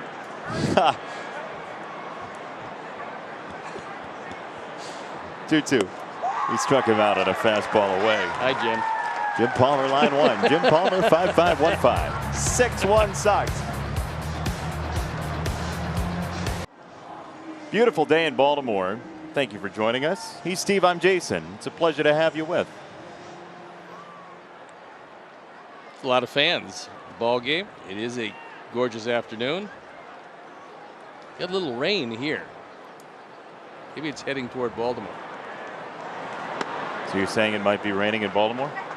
No, not till tomorrow. You a big Counting Crows fan? Occasionally. How many were there? 8 of them? That's your job. Oh. 1-1 from Giolito to Austin Wins.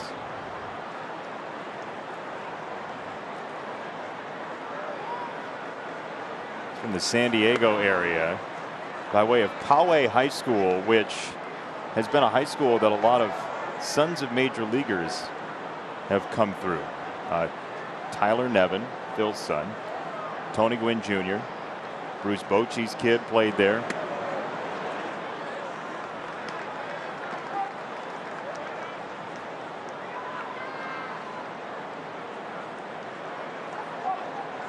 Gavin Sheets has come out of the ball game. Billy Hamilton into center, Brian Goodwin into right. This is popped up. Angry bat smash and a catch by Abreu for out number 1. As we'll go into the studio, see what's coming up on Subaru White Sox postgame live for Gordon Beckham and Chuck Garfien at Eloy Jimenez in Winston-Salem, gentlemen.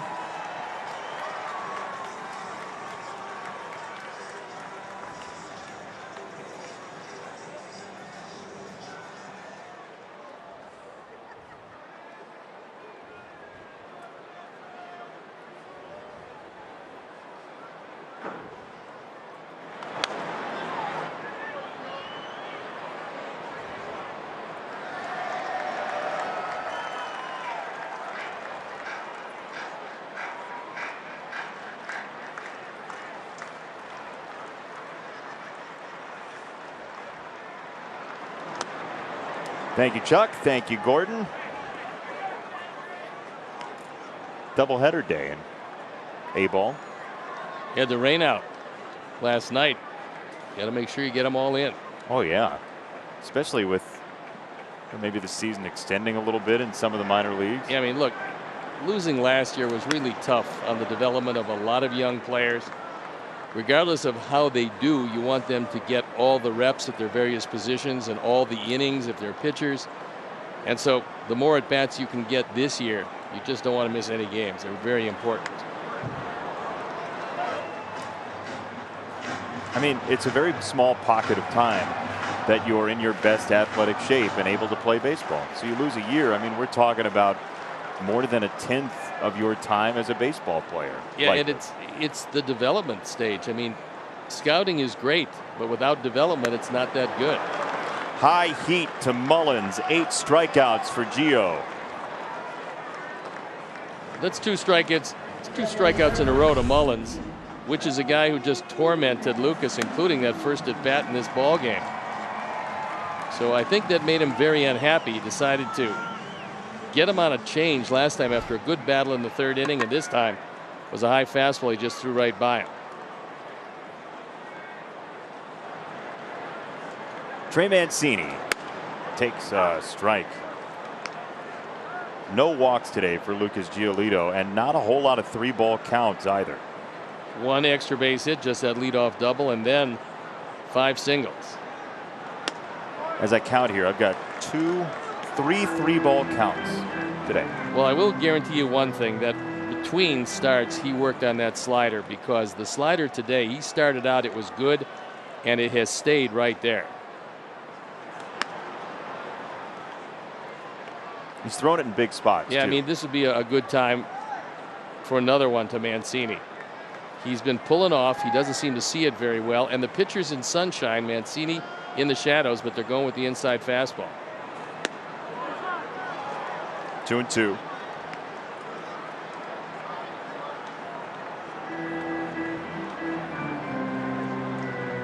I believe the organist knows one song. Well, here's the slider. Let's see if it's a wipeout song. Did he? No. The Ventures did Wipeout? Yes.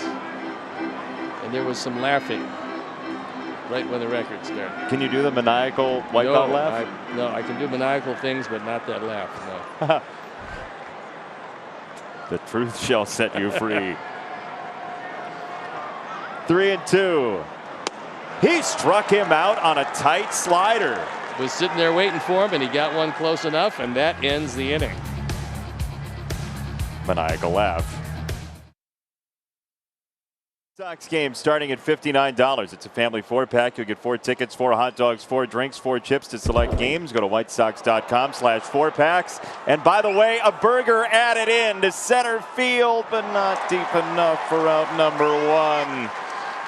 That would have been excellent. Burger not included. 1 out. That's 410 to straightaway center field, and that one just barely died on the track. So the hardest ball he's hit by far doesn't get anything to show for it. Jake has got some big time power. Thought maybe he had his first. Here's Zach Collins. Ball 1. The Surfaris also did Wipeout. Which version do you prefer? Not my favorite song. Really? Yeah. Clocks in just behind Tracy Chapman's Fast Car. No, I like that. I love the slow version of that, which is actually the only version there is of that. You say you don't like slow songs, then you play like a 5-minute intro. Yeah, that's different.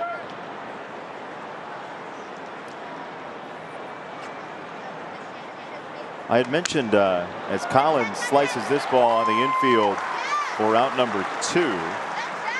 This one to Urias.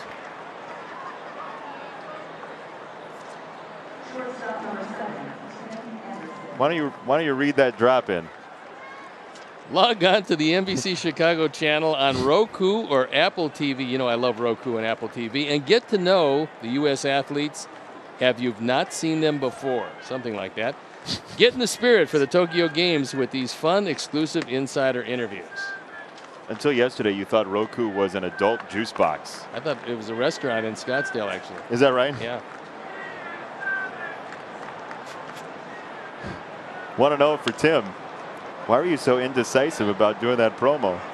Well, because we've had a coup in the In the control truck, room? or you can call it the control room here, and it was, yeah, let's do it. No, let's not do it. Let's do it. Let's not do it. So, yeah. There was a hostile takeover. There was absolutely a coup. I believe it's Roku is what you're going for. That was it. Sixth inning brought to you by Mike's Hard Lemonade Seltzer, which nobody has tried on this crew today as yet. 2-1. Tim foul, third base side, wide of Super Joe.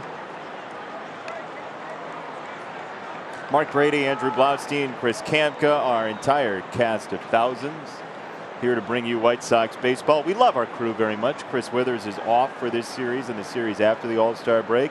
We love Chris. He does a fantastic job. Mark Brady does a wonderful job with the Bulls and now with the Sox as TA skies this ball into center field.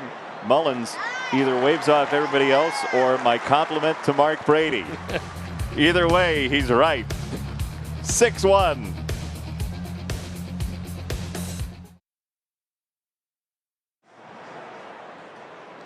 Your score. Sox with the lead over the Orioles, bottom of the sixth inning. Lucas Giolito's allowed only one run on 6 hits for the O's. Third time through the order, Santander takes a curveball that's called ball 1. I like to see him throwing the occasional curveball because it gives the hitter something else to think about. If he only thinks about a couple of pitches, then quite obviously he can guess along with you. But Lucas's slider's been good and crisp today. That gives him a third thing to think about. Then you mix in the occasional curveball, and well, suddenly they can't really key in on anything unless they're looking for location.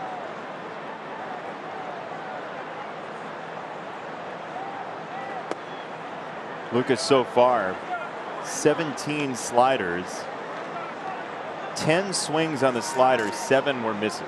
Yeah, I mean, it's been really good, and you could tell right away that it was tight. He was locating it well, and he seemed to have come up with a much better release point in this outing. 3-0 piped him a strike, 3-1.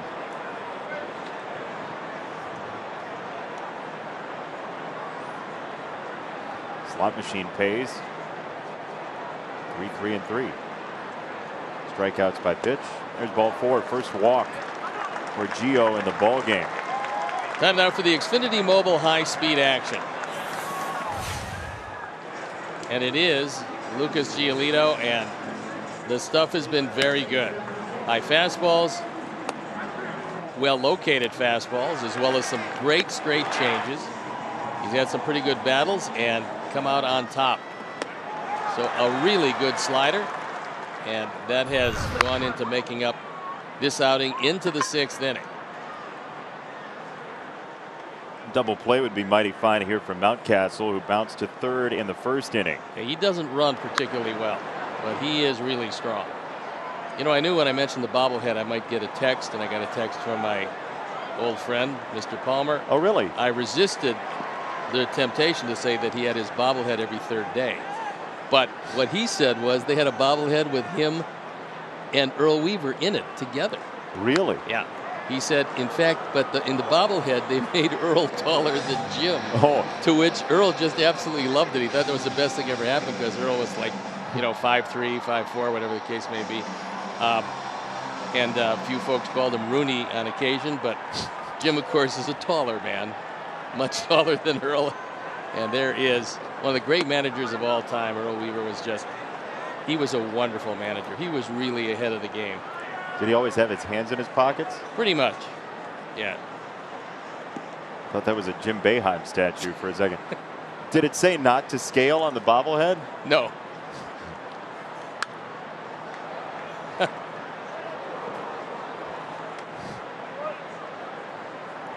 Tony La Russa, second all-time in wins for a manager.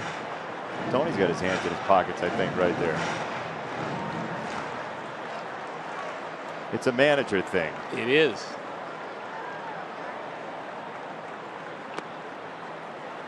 Anything else to report from Jim? Not yet. No. Soon, though. Yeah, he does watch a whole lot of these games.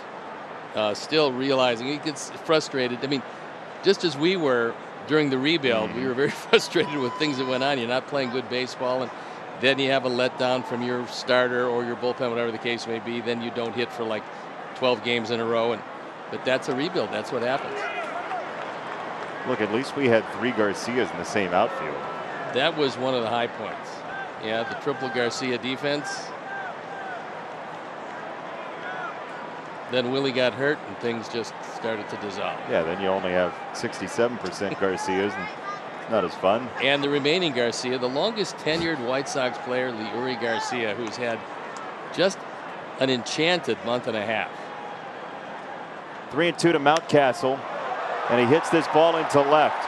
Vaughn is back at the track, and he makes the catch. Couple of near home runs in the ball game. Mountcastle left it just shy. Well, Andrew was trying to make a determination if he should jump or not, and then got to the point, and that's one of the reasons for the low wall. They want spectacular plays in left field. So the wall is low, and you can go up there and you can bring home runs back, but he had not the need. Mountcastle most unhappy about that. Dejected, you could say, as Ethan Katz is out of the dugout to talk to Gio. I mean, you're talking about a power alley there in the neighborhood of 360 something. Power alley in Baltimore in left center field. That's not much. No, Frank Sabatka could homer in left center. It is not a great distance. 364.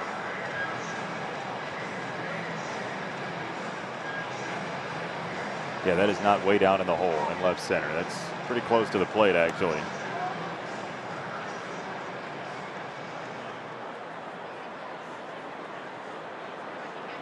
Ethan back to the dugout.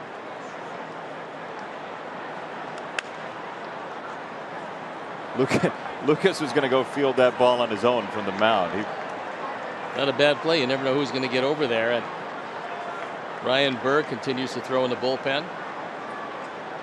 Lucas, 102 pitch forthcoming. Oh, Zach Collins straightens out to knock it down, but has no play. Well, he kept the ball in play and then thought he had a shot, but when he went to grab it after that, he couldn't get the handle.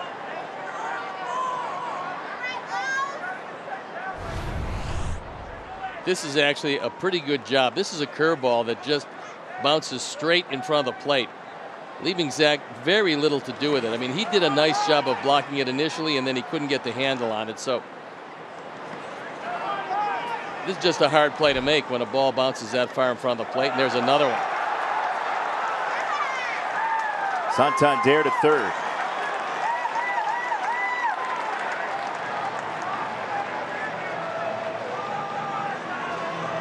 Last couple pitches for Lucas showed some signs of fatigue. That's a changeup, one he's been commanding all night. This time Zach slid across, but let the ball get under the glove. 2-1.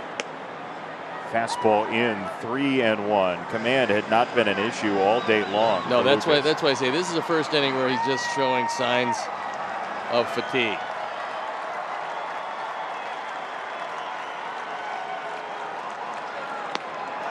Nice change there, 3-2.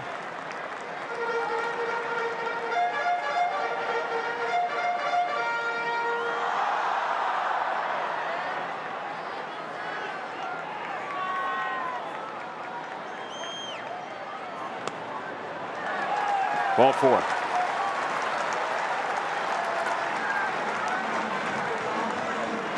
Two on, one out. Hey, Sox fans, the second half of the season starts at home as the Sox take on the Astros July 16th to the 18th. Don't miss any of our promotions or giveaways. Secure your seat today. For tickets, visit whitesox.com right now. And Tony La Russa is out of the dugout. He's going to go to the bullpen. This is a long way to go. There's 106 pitches. It's really hot and humid in Baltimore, and so Lucas just kind of ran out of gas here in the 6th inning. He will depart. Burr will come in. We'll step out, and we'll be back. It's about time, and Ryan Burr comes on for the 14th time. He's been very good. A couple of holds. He's got a win. He's got an ERA of 1.13. And he inherits some problems. There's runners at the corners. It's a 5-run game, but it's a ballpark that lends itself to scoring a lot of runs.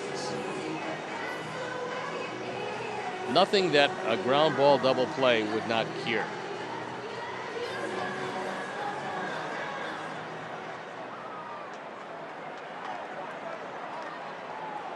Well, Urias hit a ground ball last time. Maybe he'll carry it over. He went.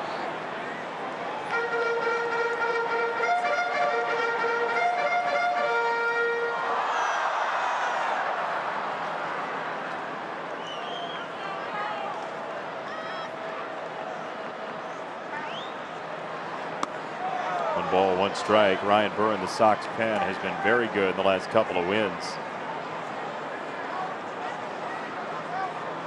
Take a look at the bullpen. The last 3 games. They've been awfully good, and they'll need some of that here today. Oh, down goes Urias. You know, there's a whole lot of shadows in that infield between the light standards and just the way the sun comes into Camden Yard, and the visibility right now shouldn't be great. This one almost took the Oriole off the helmet. Yeah, that was razor thin, the margin for Ramon there. Ooh, wrestling. I like it. Just off the edge, 3-1.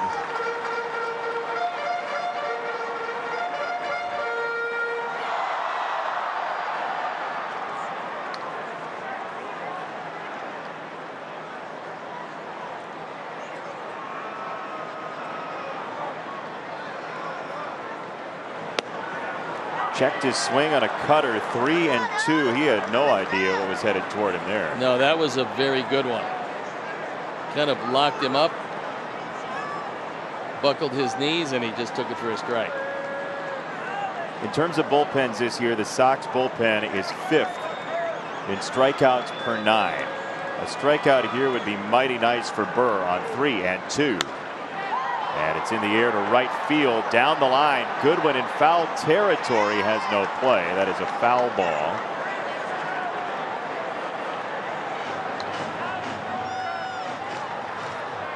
If you're just joining us, Ryan started in center field. Now he's moved to right. Billy Hamilton has taken over in center.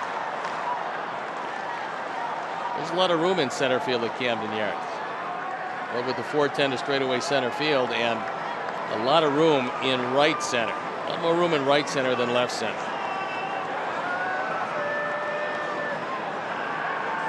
3-2. High heat smoke foul. Urias has been one of the toughest outs in this Orioles lineup the last 2 days. Yeah, I mean, he puts a bat on the ball, doesn't seem to overswing, although he's hit 4 home runs. But he's proven to be a tough man to fool. He's going to try to fool him on a curveball here. Fouled off his body, still 3-2, so it will be a 9th pitch to Urias from Burr.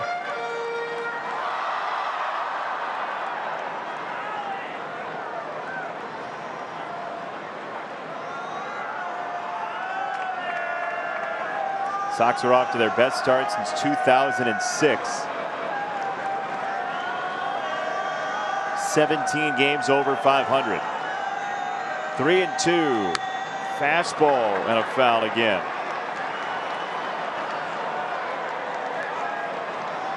He's trying just about everything and can't get it by him. He's still fighting off some pretty good pitches. Brandon Hyde, the skipper, looking on.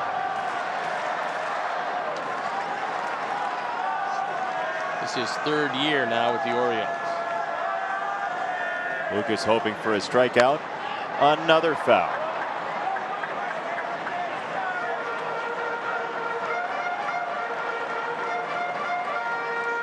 The 11th pitch of the at-bat coming.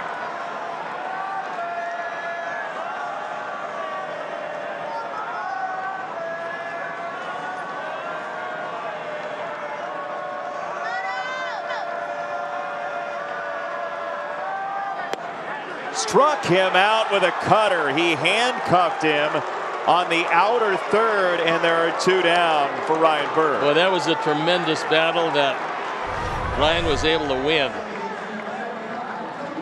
He throws a cutter, and he doesn't recognize the spin, taking it in a beautiful place. I mean, that was just a great pitch. Now be careful here with Leyba as Lucas pounds away, says one more. Leyba's seen 3 pitches and 2 at-bats. Been very aggressive today. And that's ball 1.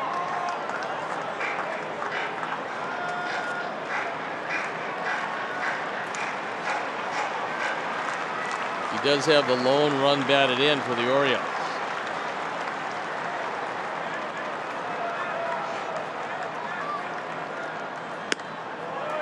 Called a strike, 1-1.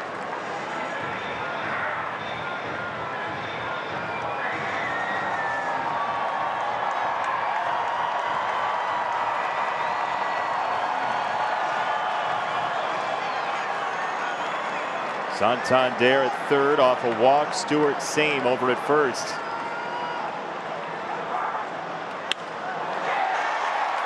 Over Tim at shortstop, and the Orioles do pick up a run at 6-2.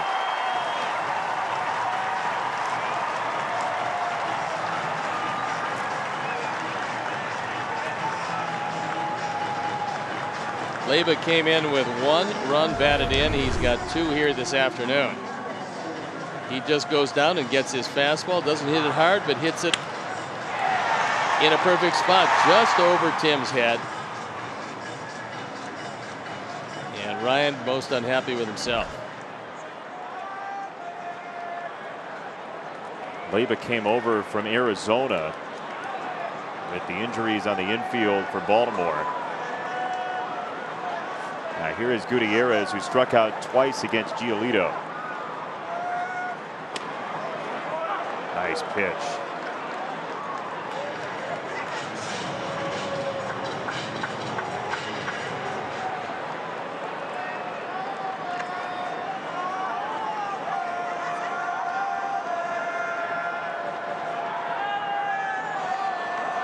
By the way, Eloy Jimenez has his first hit of his rehab assignment. He's 1 for 3 for Winston-Salem.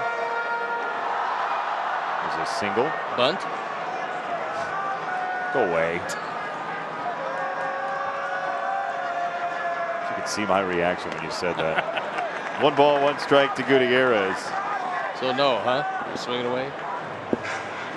I like it. I don't think hitting's going to be a problem. I think he's going to come back and have his timing and be a very productive member of this lineup.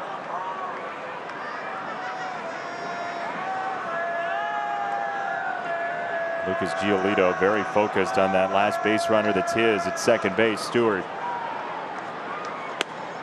Cutter for a strike, 1-2.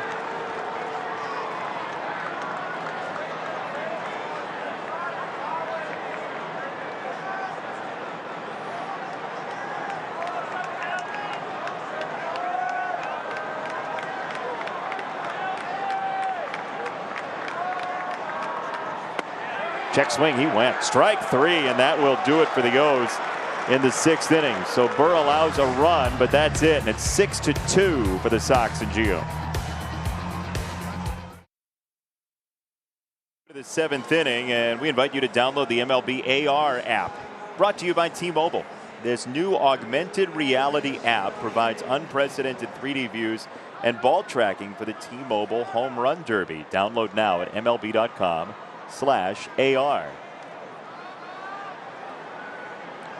She might have it on her phone.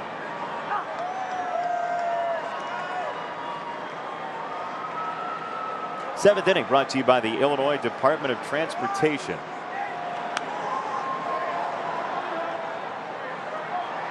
Kansas City and Cleveland are just underway tonight, with the Indians trailing the Sox by 7.5 in the AL Central. Detroit had a very good start to their game against the Twins. They were leading 4-0. One down. But then they gave it all back and then some, losing 9-4. Yeah, it's a battle for third place right now. Some high heat, and Yuan swings through it.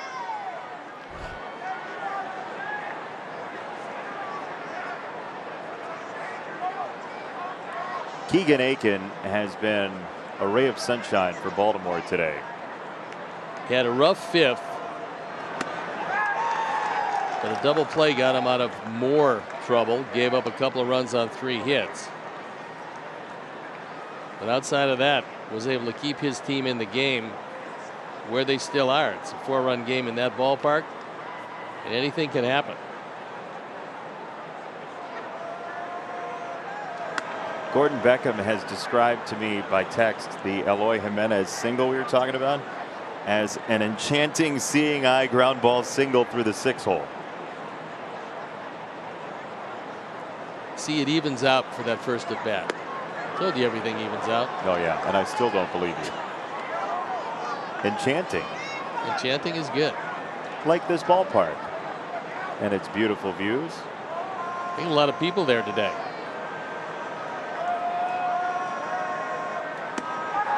I sat in the upper deck right behind home plate there once as a kid. That is a great view. I mean, you get a beautiful view of everything. The warehouse, the city. I love the clock, always did. Just a nice ballpark. Last couple days, the good news is the clock's been pretty clean at the hands of the Sox.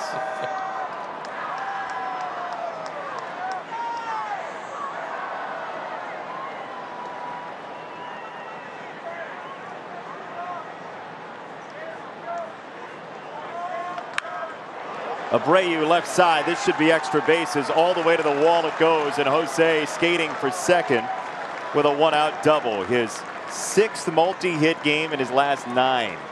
You know what's kind of interesting in that sequence? Aiken throws a high fastball way out of the zone. Jose swings at it. So should I go back there again? Nah, I'll throw him a breaking ball so he can double down the left field line. Yeah, that probably wasn't the most thought out pitch, but Jose certainly enjoyed it. He's got a couple of hits today, scored a run, got a walk. It's been a busy day for him. Also made a wonderful play at first base, turned it into a double play early. Yeah, that was a line drive to him off the bat of Leyba after a 1-out single for the O's and Urias that inning. Goodwin takes a ball.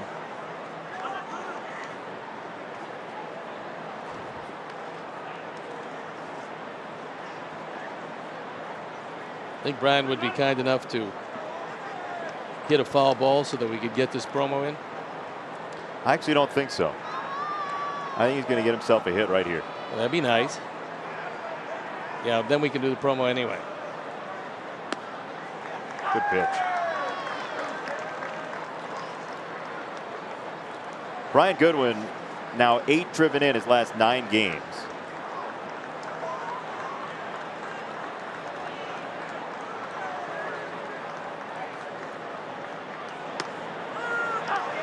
Good slider.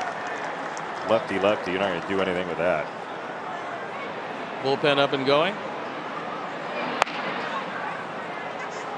Adam Plutka. Might remember him from the Indians.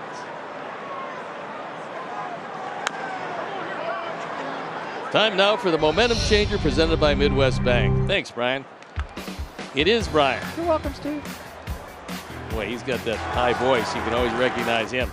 That was a home run in the 2nd inning, leading it off, and then he decided, well, I've had one of those, so why don't I hit one through Mountcastle and pick up another run driven in. A good day.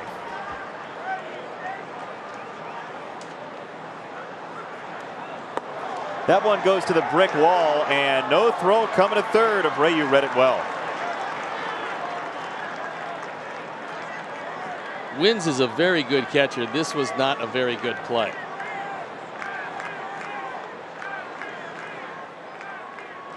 This one just flattens out. And he opened up the 5-hole, and it bounced back to him pretty quickly. Thought he might have had a shot at third, but then thought better of it. This was a Hartford Whalers game. They'd be playing brass bonanza right now. Infield in, the wall on the right side for Goodwin. And he takes downstairs.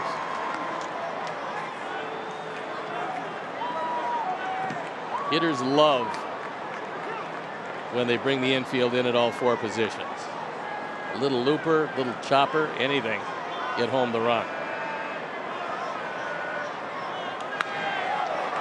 Goodwin right through, as you say it. Yeah, I mean, that's just, there's just no angle for the ball. I mean, normal position, that's a ground ball to second base and a really easy out, but instead turns into the 3rd hit.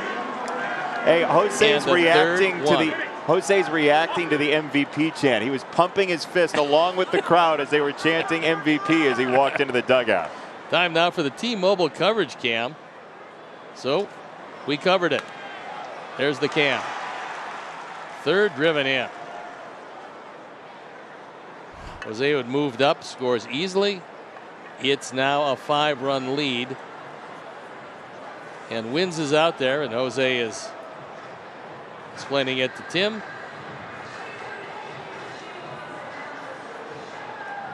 You see Adam Engel there. He had the home run last night. He's currently on a day in, day off pattern for the Sox, as Jose is reliving his trip around the bases. Yes, and it was a delightful trip. So that's going to be it for Aiken, who did a pretty decent job. He'll give way, and we will give way, but we'll be back. Used to be a starter with the Cleveland Indians. He's on for the 31st time. He has 5 holds, an ERA of an even 5. Too many walks, 20 of them in 45 innings.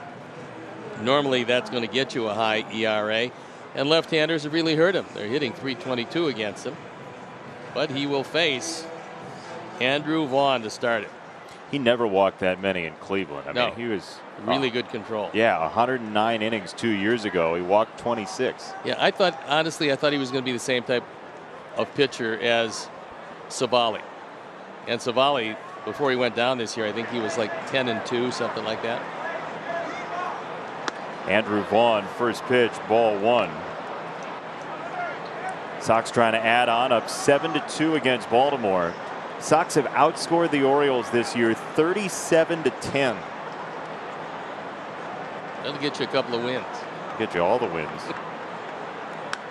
Except for the catcher. 1 ball, 1 strike to Vaughn.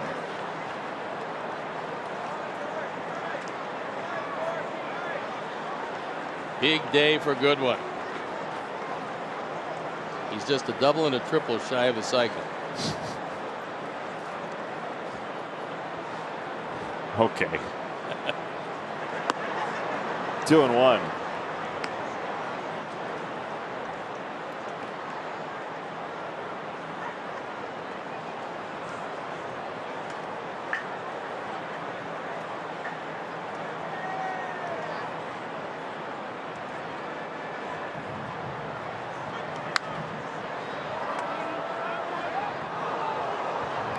Sox and Orioles will play at 12:05 Central Time tomorrow.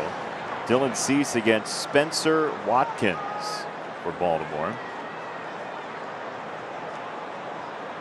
Spencer's first major league season out of Western Oregon University.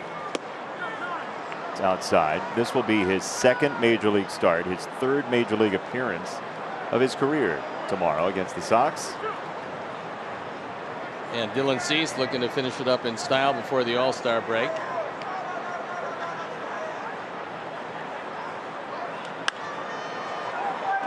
Ground ball to second. And the throw from Leyba is out number 2. Goodwin up to second base. In case you missed it the first time, ComEd has programs to help eligible customers pay energy bills and reduce energy costs as well as save. Learn more at comed.com/support. Did you do that today? Yes. Thought it was yesterday. I did it yesterday also. You did it twice today? I don't think you did. Yeah, twice today. Really? Yeah. Oh, it was a different one. No, same one, just different times. What? You have to ease. It's the same promo, but they have different numbers. Yes. This was 2. The other one was 1. No, 9 and 12. Yes, but same promo. it was delightful. My read was crisp, clear, got it through, no mistakes, so I read it again.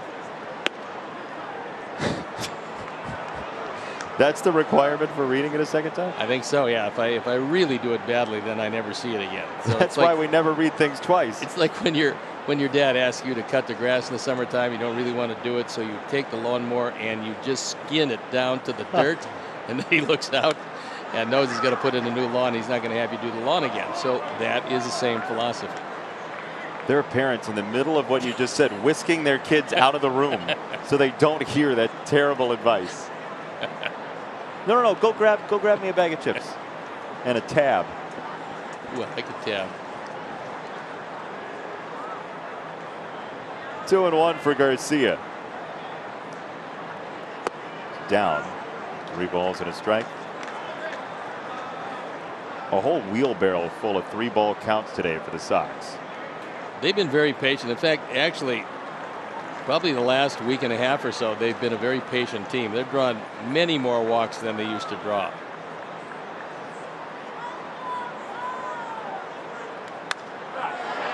Ripped to right field by Garcia, to the wall. Here comes Goodwin. It's another RBI double for Leury Garcia. TA loves it, and the Sox have 8 this afternoon. That's 39 driven in for Leury Garcia.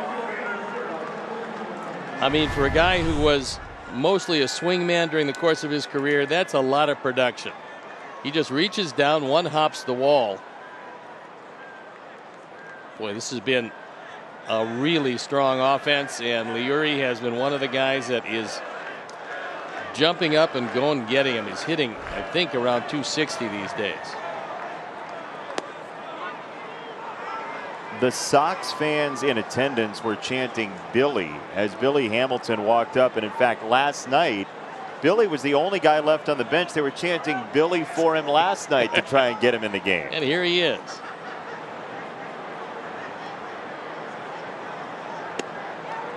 Strike, 1-1 for Hamilton.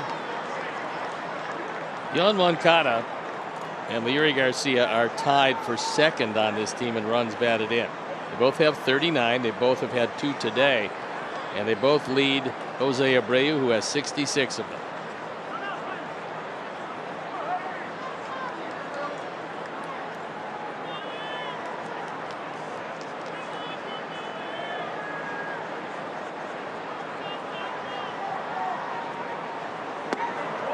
Outside a slider, 2 balls and a strike on Hamilton.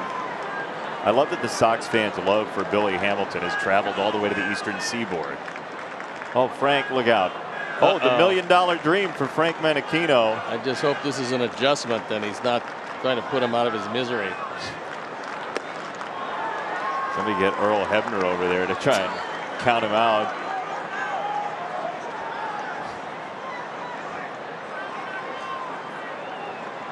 Tim's treating his teammates a lot. Jose's treating his teammates a lot nicer than Menachino. It's outside. It's 3-2 again. Well, you're right. There has been a lot of them today.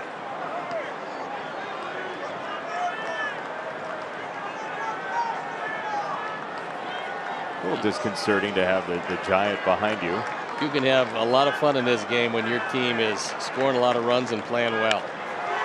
Billy Hamilton to left field. And Stewart for out number 3. But again, Sox fan takeover at Camden Yards has gone all series long. MVP, they chanted. Jose gives them a reason to keep chanting. Batting practice. 20 winning Grand Slam cans are out there. Pick up a 12-pack of Anti-Hero or text Grand Slam Can to 855-933-4223. That's Grand Slam Can. That's what it is. Hey, White Sox fans, Xfinity Mobile delivers fast nationwide 5G on the most reliable network. Break free from the big 3 and save with Xfinity Mobile. A new pitcher in the ball game. It is Cody Hoyer. Are you mesmerized by the John Denver playing in the background? I like that. You happy to be a country boy as well? Yes. He is. From the South, you know. Oh, yeah. Yeah, South Euclid. Cody Hoyer on for the 35th time. 4-1 this year with 13 holds. Now, the ERA is higher than he would like, but the strikeout to walk ratio is very good. And strikeouts per 9 innings is good. Record, as you know, is very good, but at times this year, he has lost command. The stuff plays, there's no doubt about it. To start throwing some strikes, he should be in good shape and hoping for a much better second half. Well, Cody Hoyer is in the top 7% in baseball in chase rate, so he gets swings out of the zone as well as a lot of people in the top portion of the league, top 7%. It's third place in the Chris Kettner lookalike contest.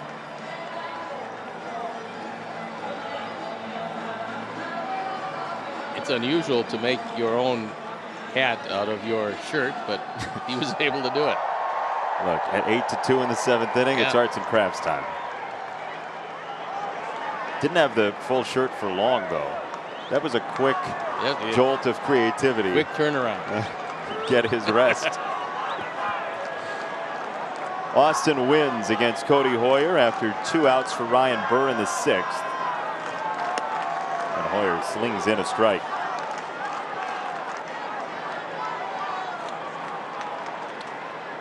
Saw Cody's ERA. His expected ERA is almost a point lower at 4.45.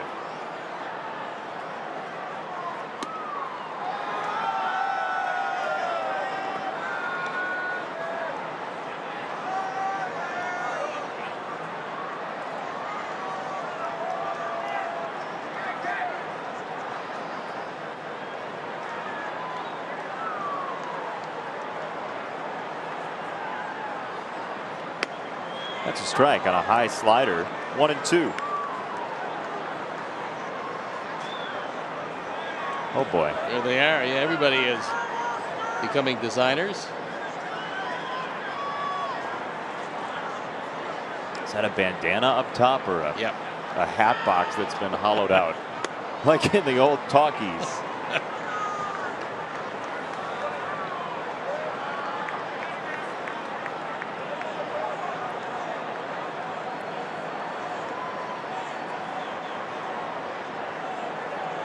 Wow. It's a good look. You know what? Let me take this Hawaiian shirt and make a bow in my hair. You would look good with that. Which part of it? The answer is no. Foul, third base side. That one didn't miss by much. Jake Berger was on the line, and that's a great view down the line. Unfortunately, it went left of the bag. Manny Gonzalez was so calm. He could see the hook on it. He knew he would not be involved after the call. Peter Pan felt the same.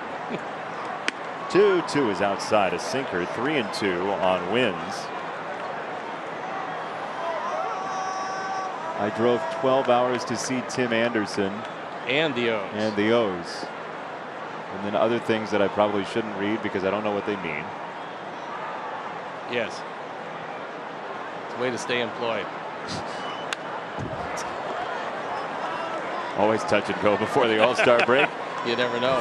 There's moves to be made. You never know how the roster shakes out afterward. The trade deadline is coming. You could find yourself, I don't know, maybe Syracuse again. Ready for a couple of draft choices? There are certainly a couple questions you could ask me that would make it a real close call if I'm back for the Houston series. No, I couldn't do that possibly. Well, maybe. 3-2 to shortstop, and Tim grabs it and goes to first and has the out. 6-3. Tim holds the line on wins and says, "Woo!" That one got to him really quickly. This is really a rocket, and Tim right there, flat-footed throw, but he gets it across in time. He wanted to be able to make it to Denver, so he was retreating on that one. That's All-Star Tim Anderson. Thank you very much. It is that. First time All-Star Tim Anderson. You know, earlier in the game, I was starting to talk about some of the things that you can't quantify, and that really plays with Tim. Because he's so much a leader and gets everybody up in situations where the team would maybe collectively hang their heads. Tim is always one to go around and give everybody just a pretty good idea about where they need to be on any given day. Well, that's part of the reason Tony La Russa just gave him a day off a couple of days ago.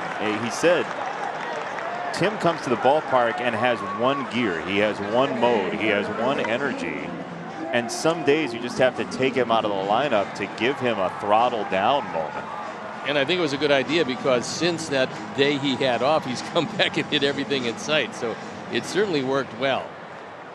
And he also has a type of spirit that's infectious in many ways. He's become the face of the franchise. And he's just putting together just another remarkable season. And the things you can quantify, he's also very good at those as well. This was a long time coming. He would have been an all-star last year if there was an all-star game. Yeah, I mean, he's had a 2.5-year run where he played with the elites in this game. Cody's stuff has shocked the Orioles here today. Cody's stuff is always good. I mean, I've been a very big fan of his because the ball explodes. His slider is terrific, and he's got a straight change that a lot of people can't recognize. I mean, when you can bury a sinker at 97 and you can get about 4 or 5 inches of run on it, it's really difficult to handle. It's just a question he gets behind, then has to use too much of the plate. But because he still is a very young pitcher, you got to believe that he's going to figure it out. And he's got the right pitching coach. Yeah, Ethan Katz has done wonders for the young guys on the staff especially. Yep. Well, you know, there's a saying that's not only just in sports is, if you buy me, you can buy what I'm selling. And I think they understand that, number one, there's a world of knowledge in a guy who's a very quiet guy, but who's willing to try some things that are out of the box, that he's never going to dictate what you should do. He's going to suggest certain things. If you take them, that's good. If not, he'll work with what you have. But he's going to be one of the bright stars as far as pitching coaches are concerned. To third and up the ladder, it's Berger pulling it in. Great job by the left side of the infield. A little signal to Abreu for an 8-2 lead.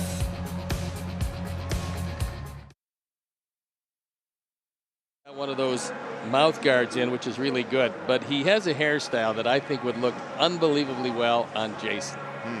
I think if you get yourself to the point where you get a little more hair and you don't get haircuts like every 4 days like you do now, I think that's a good look for you. Color me shocked that somehow turned this direction. He looks a little bit like Kyle Guy, the former Virginia Cavalier, when he had the man bun going on. Don't remember that. Yeah, Michael Kopech's got a little bit of that too. He does. Yeah, but really, I'm surprised that somehow that became about. Took a dark turn, did it toward the end? My hairstyling future. No, I mean, you just have hair that goes really quickly, and I think you could actually get away with that. My only concern is that you do know the person who cuts my hair, and I fear that there might be a bribe in her future. Don't take it.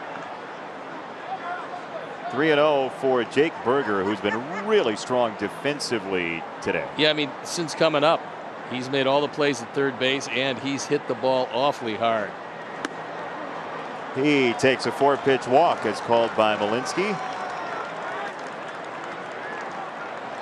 Sox fans, pregame patio parties are back starting July the 16th. That's Friday. Treat your group of 20 or more to 2 hours of an all-you-can-eat buffet along with unlimited beer, wine, and Coca-Cola products. For more information, call or text 312-674-1000 or visit whitesox.com/patio. If you need me on Friday, I'll be at the 2-hour buffet window. Is that right? There's a window? Well, something like that, yeah. If the food out there is anything like the burger we got from Bobby Bertucci at the end of that homestand, I'll be there too. Yeah, that was a classic. And Bobby assures us that he and the family are going to be cooking chicken, which is also a real great experience. The chicken smells better than any food I've ever smelled in my lifetime. I was really partial to that burger. Didn't eat anything on, not that burger, although he's a wonderful guy. But the other one didn't need ketchup, didn't need anything. Just a plain, ordinary, double, triple, quadruple burger. I like that. Next we talk to Jake, we have got to ask him seriously what it's like going through life with a food as your last name. Because it's just always available. It's true. It's a veritable buffet of puns.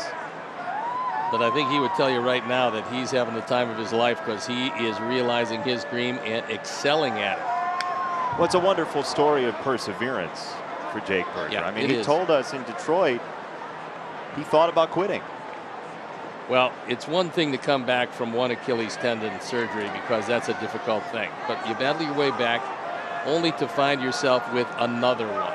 And that really shows the perseverance that he did have and the stick-to-itiveness and all these other things that you need. Collins behind the plate and foul as reported by both Gordon Beckham and Chris Kamka. Eloy Jimenez has a home run for Winston-Salem. Not shocking to this reporter because he can really hit. I mean, I think Eloy was born with a bat in his hand, which wasn't comfortable for his mother, but he can really hit. That took a turn for the worse. Well, I started going down the path and found out that I was trapped. And I as well by proxy. One down. Collins strikes out.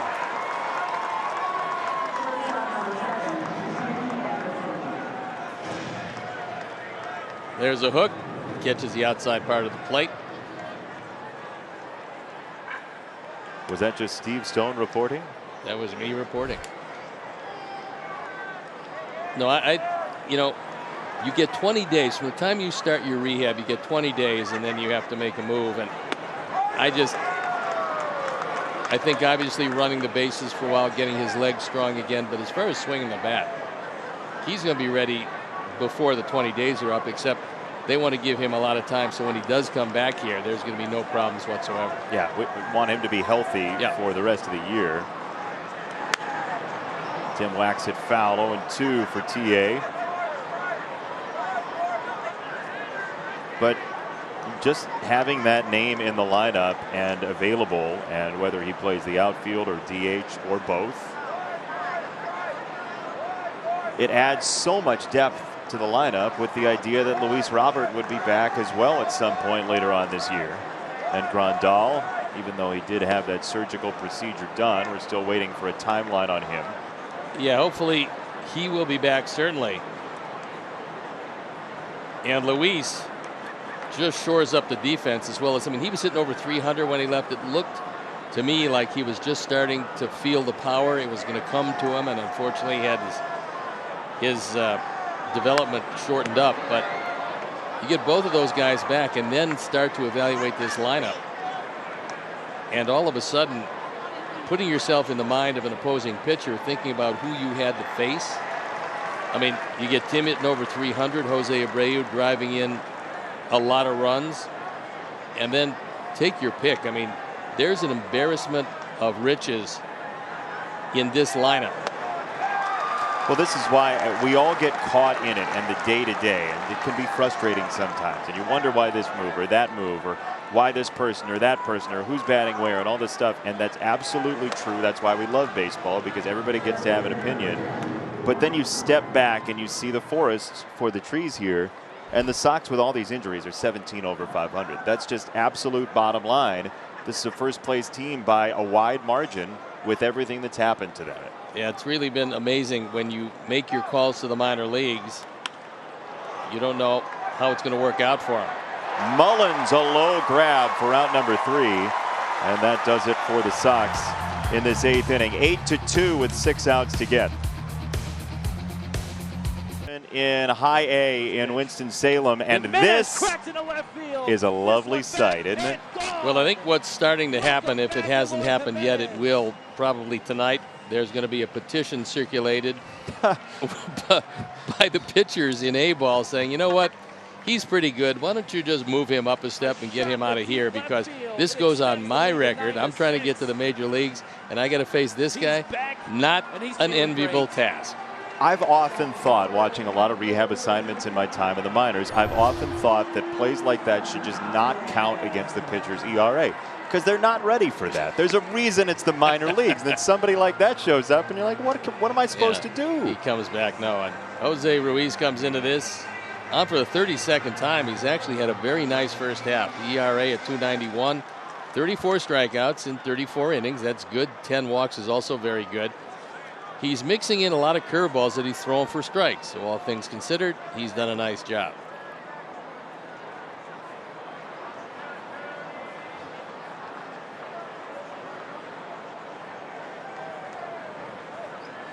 Eighth inning brought to you by the Illinois Lottery. First pitch is up and out, ball one. It took you pointing toward Joe Grube for me to turn and see that I was supposed to say that. Well, this is a new era. This is an era of more sign language and technology. I thought I missed the bunt sign.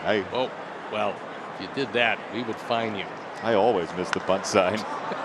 This is in the air, third base side. Berger into foul territory, and he makes the catch for out number one. It honestly feels like just recently that Eloy Jimenez, when he was traded from the Cubs, he was with Myrtle Beach. He went across the field to Winston-Salem and played against his former team that night in that very same league. It doesn't feel like all that long ago that happened. Time flies. And it's also still very young in his career, and I just sit back every day and hope that he stays uninjured the rest of the time, because I want to see just how high that ceiling really is. I mean, he is a very accomplished hitter and has been for a long time. Well, the swing looks the same. Swing's pretty good. He can hit a low-end fastball. I think he showed that young man in that league that probably not wise to go down there. I just walk him. I know there's a pride factor and everything, but why? Scanning the horizon and deep in conversation. Ruiz at 99. He's thrown the ball well this year, Steve. I think he's really been good out of the bullpen, and he's gotten the curveball over the plate. I mean, the velocity's always been there. He's always thrown in the high 90s. Just a question of location. He's done a nice job of that.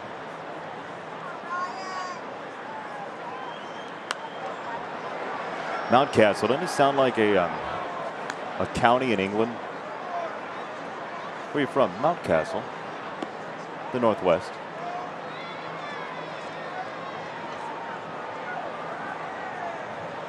There's a world of possibilities. Like he could be, a lot of different things. Mountcastle's an interesting name. That young lady, yes, was using cotton candy, as you suggested last night. Keep a little bit on the fingers. Yeah. Except she really doesn't want to become a pitcher, because you could tell by the blue on the ball that they might be putting something extra on it. First base side, Abreu, no chance. Into the Shutterbugs. Just ran out of room, and you don't need any more injuries, so Jose pulled up nicely. He's shaking his head. No. Not doing that.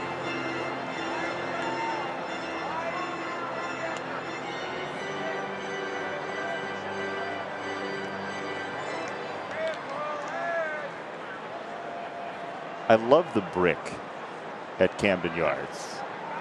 The whole ballpark is put together beautifully. It's low and it's ball four. All right, let's check into the studio and see what's coming up on Subaru White Sox postgame live. I fear that Gordon and Chuck were going to show you the home run, but we beat you to the punch. Guys, is that true?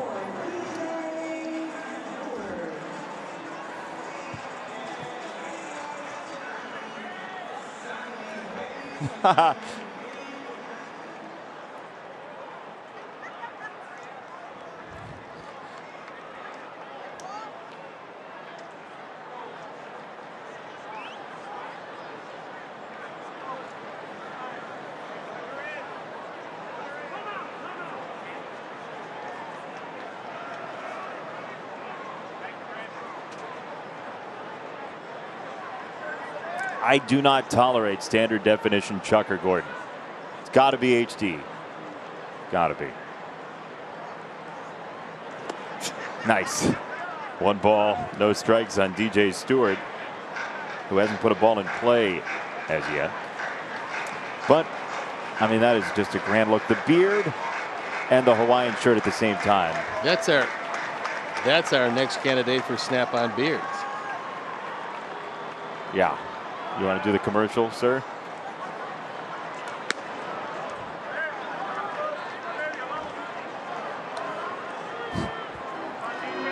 Now our crew, anytime they see a beard, if you want me to have Malinsky's hair, they all want me to have that guy's beard. Well, Mark Brady is a Photoshop wizard. 3-0 to Stewart. Don't need any more walks here with an 8-2 lead on the board. no, you just as soon not go any deeper than you'd want out of the bullpen. However, there's only 1 out in the inning, and you can't allow this one to start to slip away and give the Orioles any more confidence. Mountcastle at first, 3-0 to Stewart, and he takes 3-1. That's a good beard. We have snap-on beard in all colors. That looks like a paint-on beard, though. It's got the long brush strokes. 3-2. Nice play by a fan, I believe, based on the reaction. Or they're just realizing how great these shirts are all together. Somehow green and orange don't seem to be the 2 best colors to fit together. I don't disagree with you at all. This in the air to left field. Andrew Vaughn on the move, and he's there to make the catch. It's a big second out. It is that, and that ball was slicing away from Andrew, but he stayed right with it and made the catch.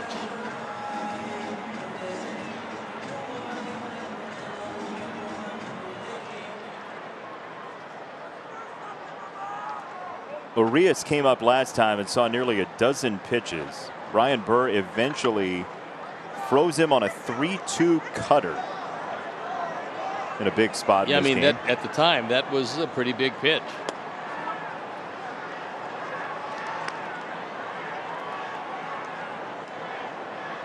Kansas City and Cleveland are still scoreless in the home third.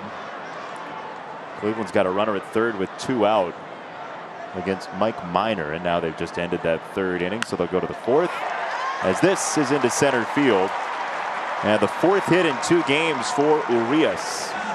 Yeah, he looks to me like a very solid player. You know, he doesn't have a big swing. He's got a compact swing. It looks pretty quick.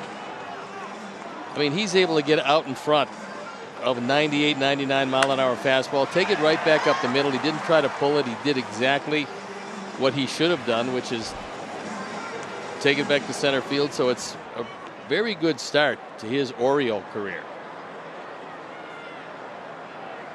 He's a waiver claim by the O's from the Cardinals back in February of last year.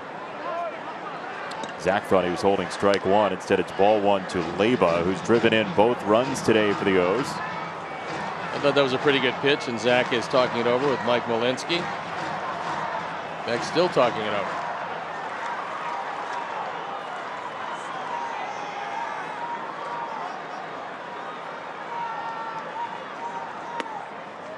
Two 2-0.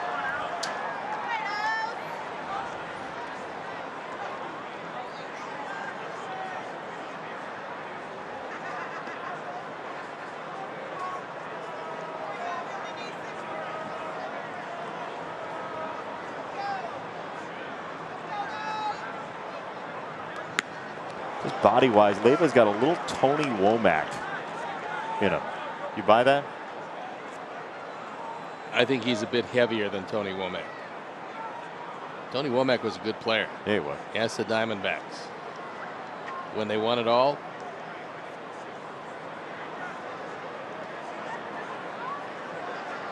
Two 2-1. A little bit low.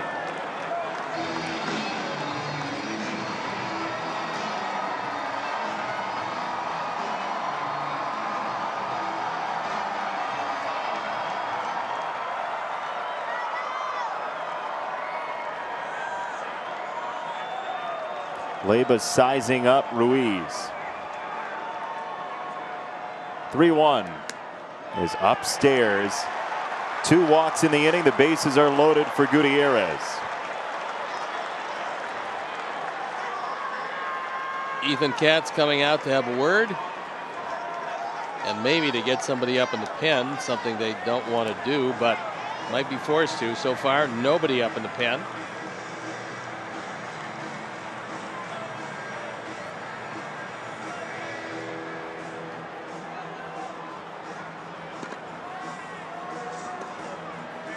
So, Gutierrez the batter. They have 4 right-handers available on the bench as Ethan Katz continues his conversation, and looks like action's about to start in the Sox pen, and Austin Hayes is going to hit for Gutierrez. So Hayes, who typically does a lot of his damage against left-handed pitching, will bat with the bases loaded and 2 out in the 8th and try and make a game of this for Baltimore. Hayes has got some power. Had a tough night last night. Grounded into a double play, was 0 for 4, but he's got 8 home runs. He's driven in 28. Liam Hendricks is starting to get loose in the Sox bullpen. Liam hasn't thrown since Tuesday.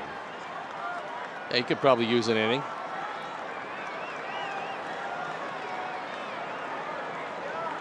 You'd just as soon it'd be a clean inning, but he could use an inning.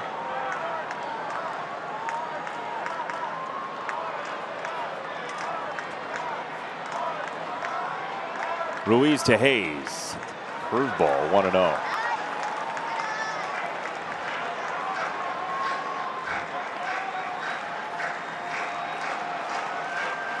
There's the Aussie.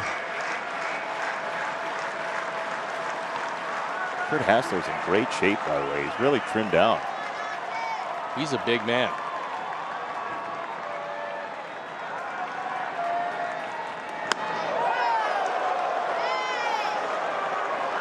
Jose, who had and has had very good control all year, is just not finding the zone today.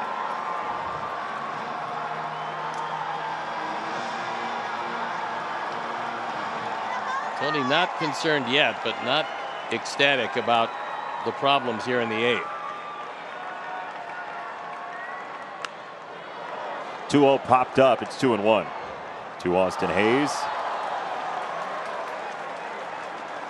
He gets 2-0 fastball. He got the fastball and he fouled it straight back. He was trying to make it an 8-6 game.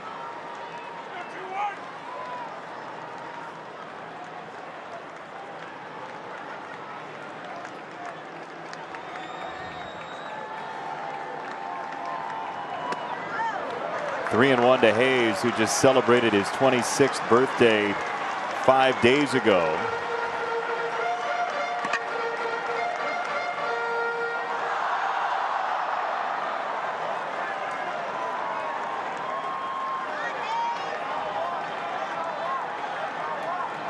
Bases loaded, 2 out. 3 and 1. Fouled right back, 3 and 2.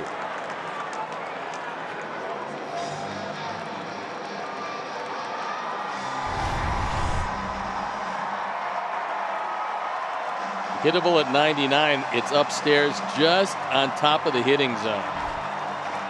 Fortunately, I mean, he was right on it, fouled it straight back.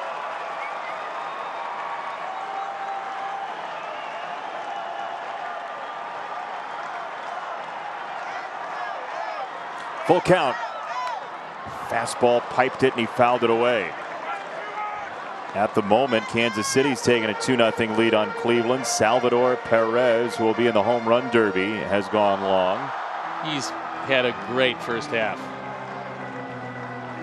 I mean, he's a guy that catches well, handles the staff well, and this year he's starting to hit everything out of the park.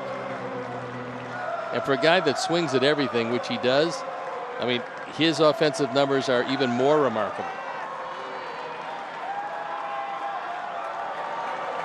3-2. It's low, and Ruiz walks in a run. It is 8-3, and the 9-hitter wins is coming up.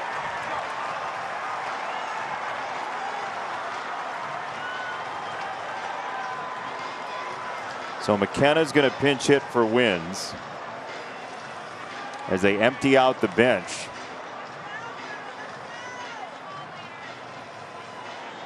Maybe Ruiz. Nope.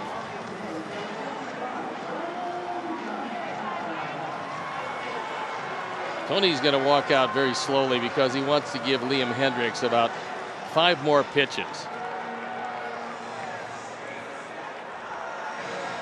Liam appears ready to go. Looking at him in the bullpen, he's not really rushing through these last few warm-up pitches, so there's no doubt he's feeling like it's time to come into this one. So it will be Hendricks against McKenna with the bases loaded, 2 out when we come back to Baltimore. The All-Star this year is having just a magnificent first half with an ERA under 2.5, 57 strikeouts and 4 walks. That's really remarkable. You look at all the other numbers, they're suitably impressive, and he inherits the bases loaded. The Sox need just 1 out to get out of this inning, and Liam has been able to do pretty much that at will this year. He's gone more than an inning a couple of times this year, a handful. Total of 4 times more than an inning, including his first appearance of the year. So he's called on for the final 4 outs this afternoon in Baltimore against Brandon Hyde's Orioles. Brandon Hyde looking over his card to see what moves he has left. Only got 2 remaining on the bench, and he's going to have to do some defensive maneuvering with Severino coming in for wins, who's pinch hit for by McKenna, the rookie, in just his 63rd major league at bat.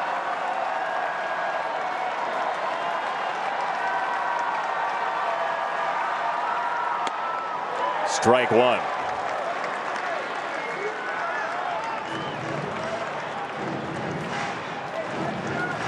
Bases loaded. Urias at third, Leyba at second, Hayes at first.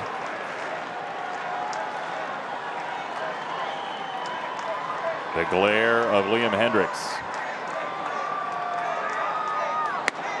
0-2. Liam feels very confident right now based on those 2 high fastballs. He exploded 2 fastballs, and McKenna didn't have much of a chance on either one of them.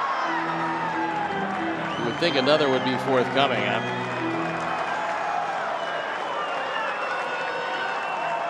I don't see a slider here. Let's hope it's high heat. 0-2. It's a fastball and away with him. Liam Hendricks. He shows up and 3 bolts out of here. Whoa. Some gas for you.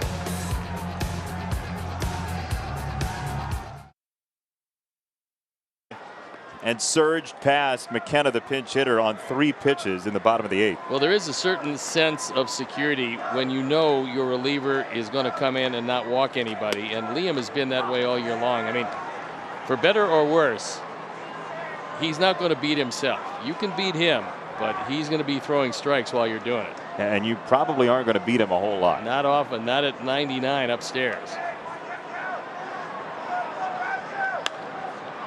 Jose pops up a slider. We're out number 1. Valleca makes the catch. So your defensive changes for Baltimore. Second baseman turned pitcher turned second baseman. Valleca at second. Leyba moves to third. And Severino catching. So the Orioles are out of bench players. Well, that's probably okay today because I don't think this one goes into extra frame. You don't think so? No. Watch your footing on that limb. Yes, well, I'm known to take a chance every now and then. What are you, ABBA? Ooh, I like that. Brian Goodwin is 3 for 4. He's hit the ball very well since coming up from AAA. And in fact, you know, he's part of the reason that Adam Eaton ended up getting designated for assignment. Goodwin's played so well, he forced the Sox hand. Yeah, and he's played center field. He's played right field. He can play some left field, certainly. But the main thing about what he's done is he's put the bat on the ball pretty consistently. Right side through. That's a 4-hit day for Brian Goodwin. Yeah, I mean, it doesn't matter right or left-hander. He gets a nice at bat. He's driven in 3 today. So a home run and 3 singles. And yeah, Tim is going, it's a 4-bagger. Okay, nice job. Through the shift. Big day for Brian Goodwin. His third 4-hit game of his career. The last one was in 2019. They've all been road games. His whole career has basically been a road game, though. He's bounced around to so many different teams and found a home here in Chicago with the Sox. As the 9th inning is brought to you by Guaranteed Rate. Well, you know, part of what really factors in when you're a front office of any organization is making some moves that when you make them, nobody cares much about them. They're little additions here or there. They're filling out a roster at times. They're giving you an insurance policy at times. And that's one of the great things about this team this year is every one of those little moves made during the winter time. A lot of them have just been spectacular moves coming up to help this major league team through a series of catastrophic injuries. I mean, otherwise, we talked about Billy Hamilton was a great addition to the team. Cleveland let him go. He couldn't make their team out of spring training. He wound up here as an insurance policy. It's worked out pretty well. Same thing with Goodwin. You just make little acquisitions and it just turns into gold. If you're having one of those years, because there's a lot of years when you make those same moves, they just don't work out for you. You call up a guy from the minor leagues, he goes 0 for 30. I mean, that happens a lot, but not this year. This year, things are falling into place in just about every aspect of White Sox baseball. Andrew Vaughn, hard hit to left. First hit today for Andrew. Goodwin to second base. And Garcia will bat with another chance to drive in some runs. Andrew's hit the ball hard today. Yes, he has. That's not new. No, he can. He's going to put together some big exit velocity games. Lined out in the 3rd inning to center field. And this base hit was hit right on the screws.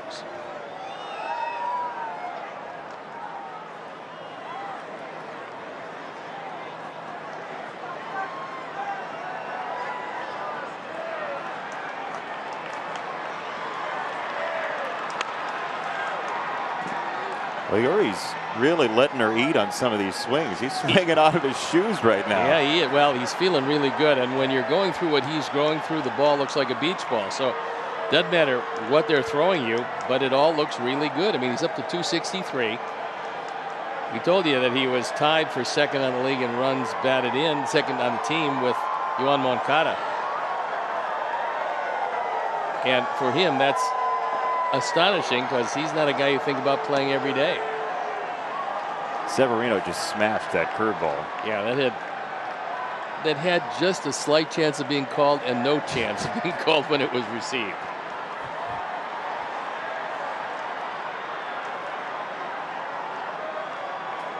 Could have been our momentum changer if we hadn't already done it.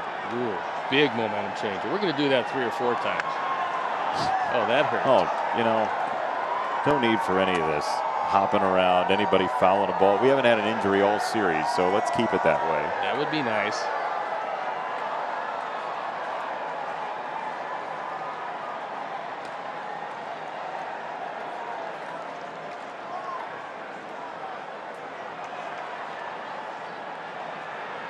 One deep breath. And he's all right. Goodwin at second, Vaughn at first.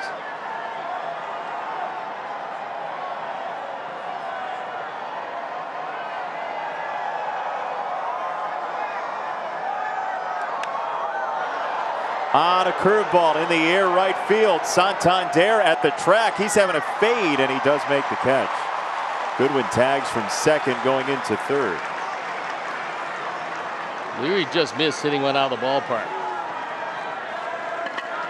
It's a skyrocket. Sox fans, get the latest team gear to rep all season long at the Chicago Sports Depot. Be sure to follow the @White Sox store on Instagram for series sales and more. For store hours and information, visit whitesox.com/depot. Leary getting a hand. We're having some very good at bats today. This is a Billy chant that's kicked up. Yep. He hit a line drive rocket last time up.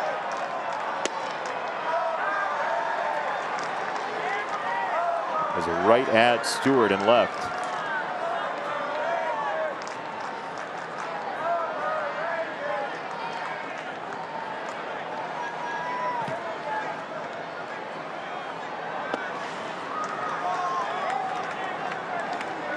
Severino slid out to make the catch, save a run. And Leary having just a renaissance offensive year.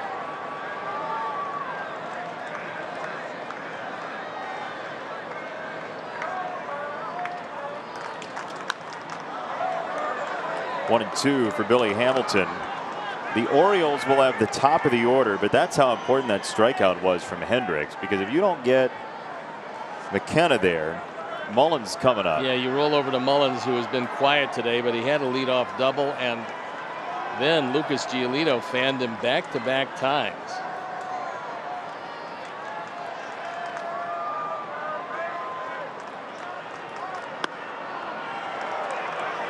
Thought about diving for it and didn't. 2-2.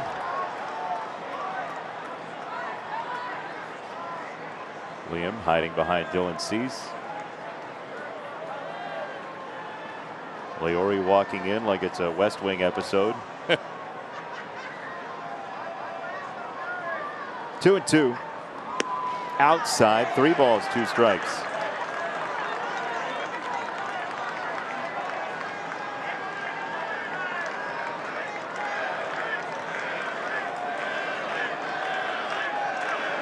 Billy, Billy, they chant. Become a crowd favorite.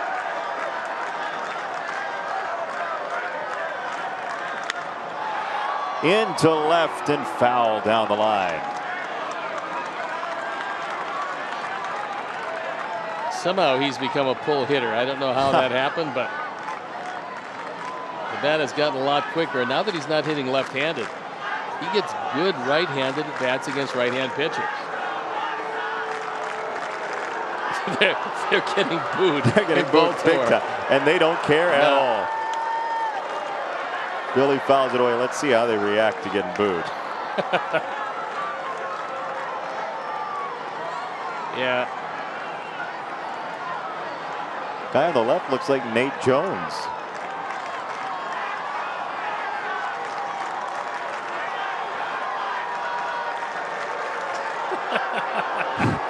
Oh, Cascading boos around the ballpark. They're beloved in Baltimore. Hamilton hits it in the air, first base side. Those guys are going to hear it. It's all right. Scoreboard.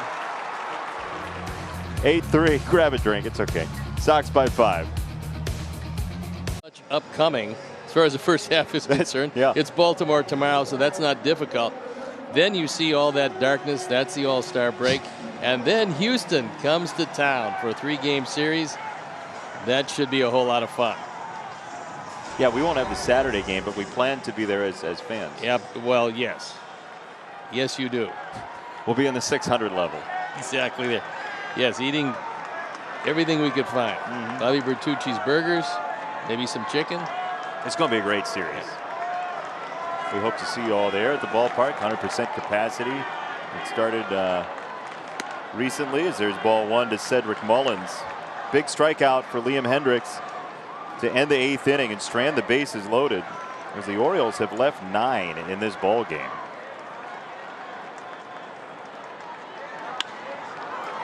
To the left, this is foul. Ball boy didn't really have a play. That he could have caught. That's not a problem. Backwards Hawaiian shirt, rally shirts.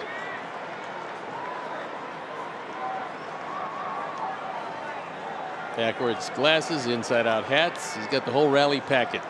He's a rally person.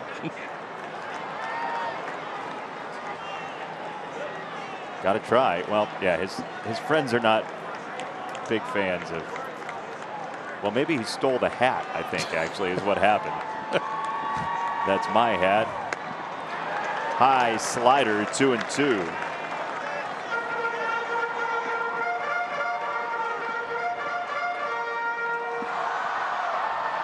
Sox won the series in Minneapolis with 2 straight wins to close. The win yesterday in Baltimore.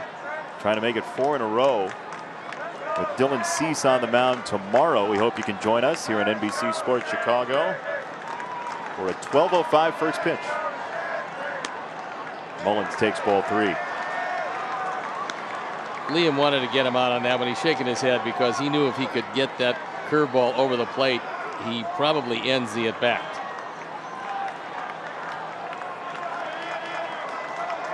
Three-2. Fastball skied third base side. Berger's back on it. Tim's back on it. Tim says it's mine, and he's right. Andrew Vaughn was going to catch him if he needed to. And 1 down. There you go, 11:30. Village of Bedford Park pregame festivities with Chuck and Gordon.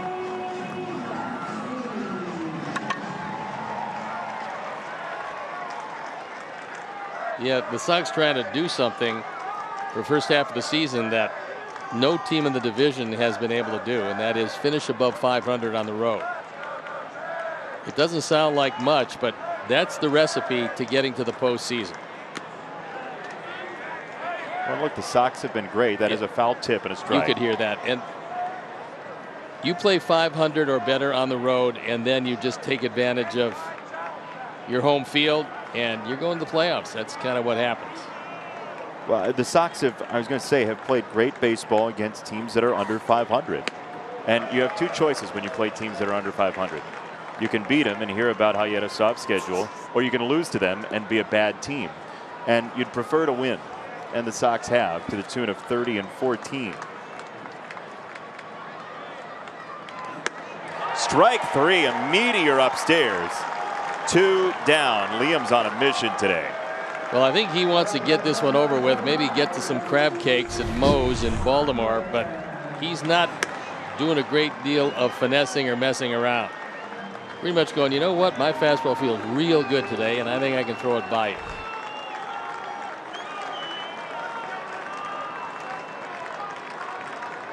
A scowl and a deep breath as Giolito is in line to win the ball game for the Sox, and there is strike number 1 to Santander.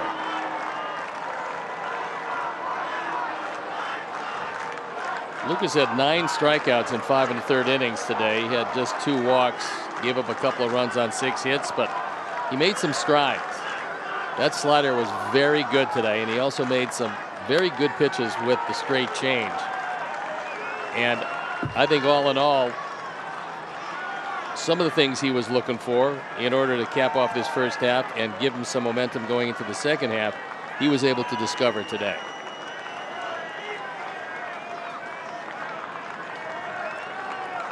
Two strikes. Liam Hendricks. The icy stare and an 0-2. It's a high fastball. It'll wake you up.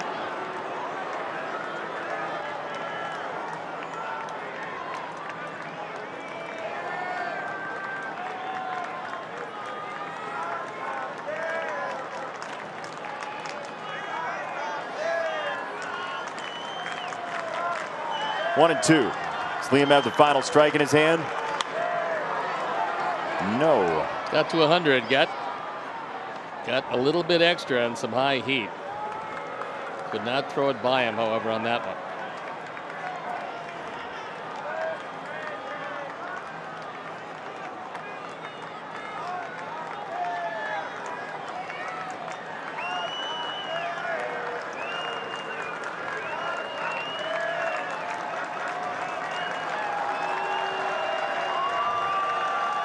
Sox are 5-0 against the Orioles this year.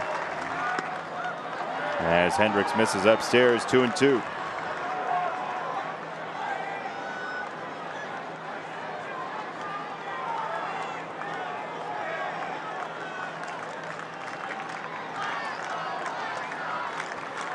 It's a loud "Let's go White Sox" chant. There's a lot of Sox fans in Baltimore. 2-2. He struck him out on a slider. Liam Hendriks closes up shop, and the Sox have won 4 straight games on the road trip. Well, Tony La Russa said, Liam, look, this is getting too dramatic. Come in and change it. 4 hitters, 3 strikeouts, and game over. Sox looking for the sweep tomorrow after a couple of offensive onslaughts against Baltimore in their bullpen. Lucas Giolito gets the win for the Sox, who go to 53-35. For our producer, Mark Brady, our director, Andrew Blaustein, our associate producer, Chris Kamka, our entire wonderful crew, Joe Grooves, our stage manager, he's Steve Stone, I'm Jason Benetti. Farewell, Sox win. Chuck and Gordon, Subaru White Sox postgame live.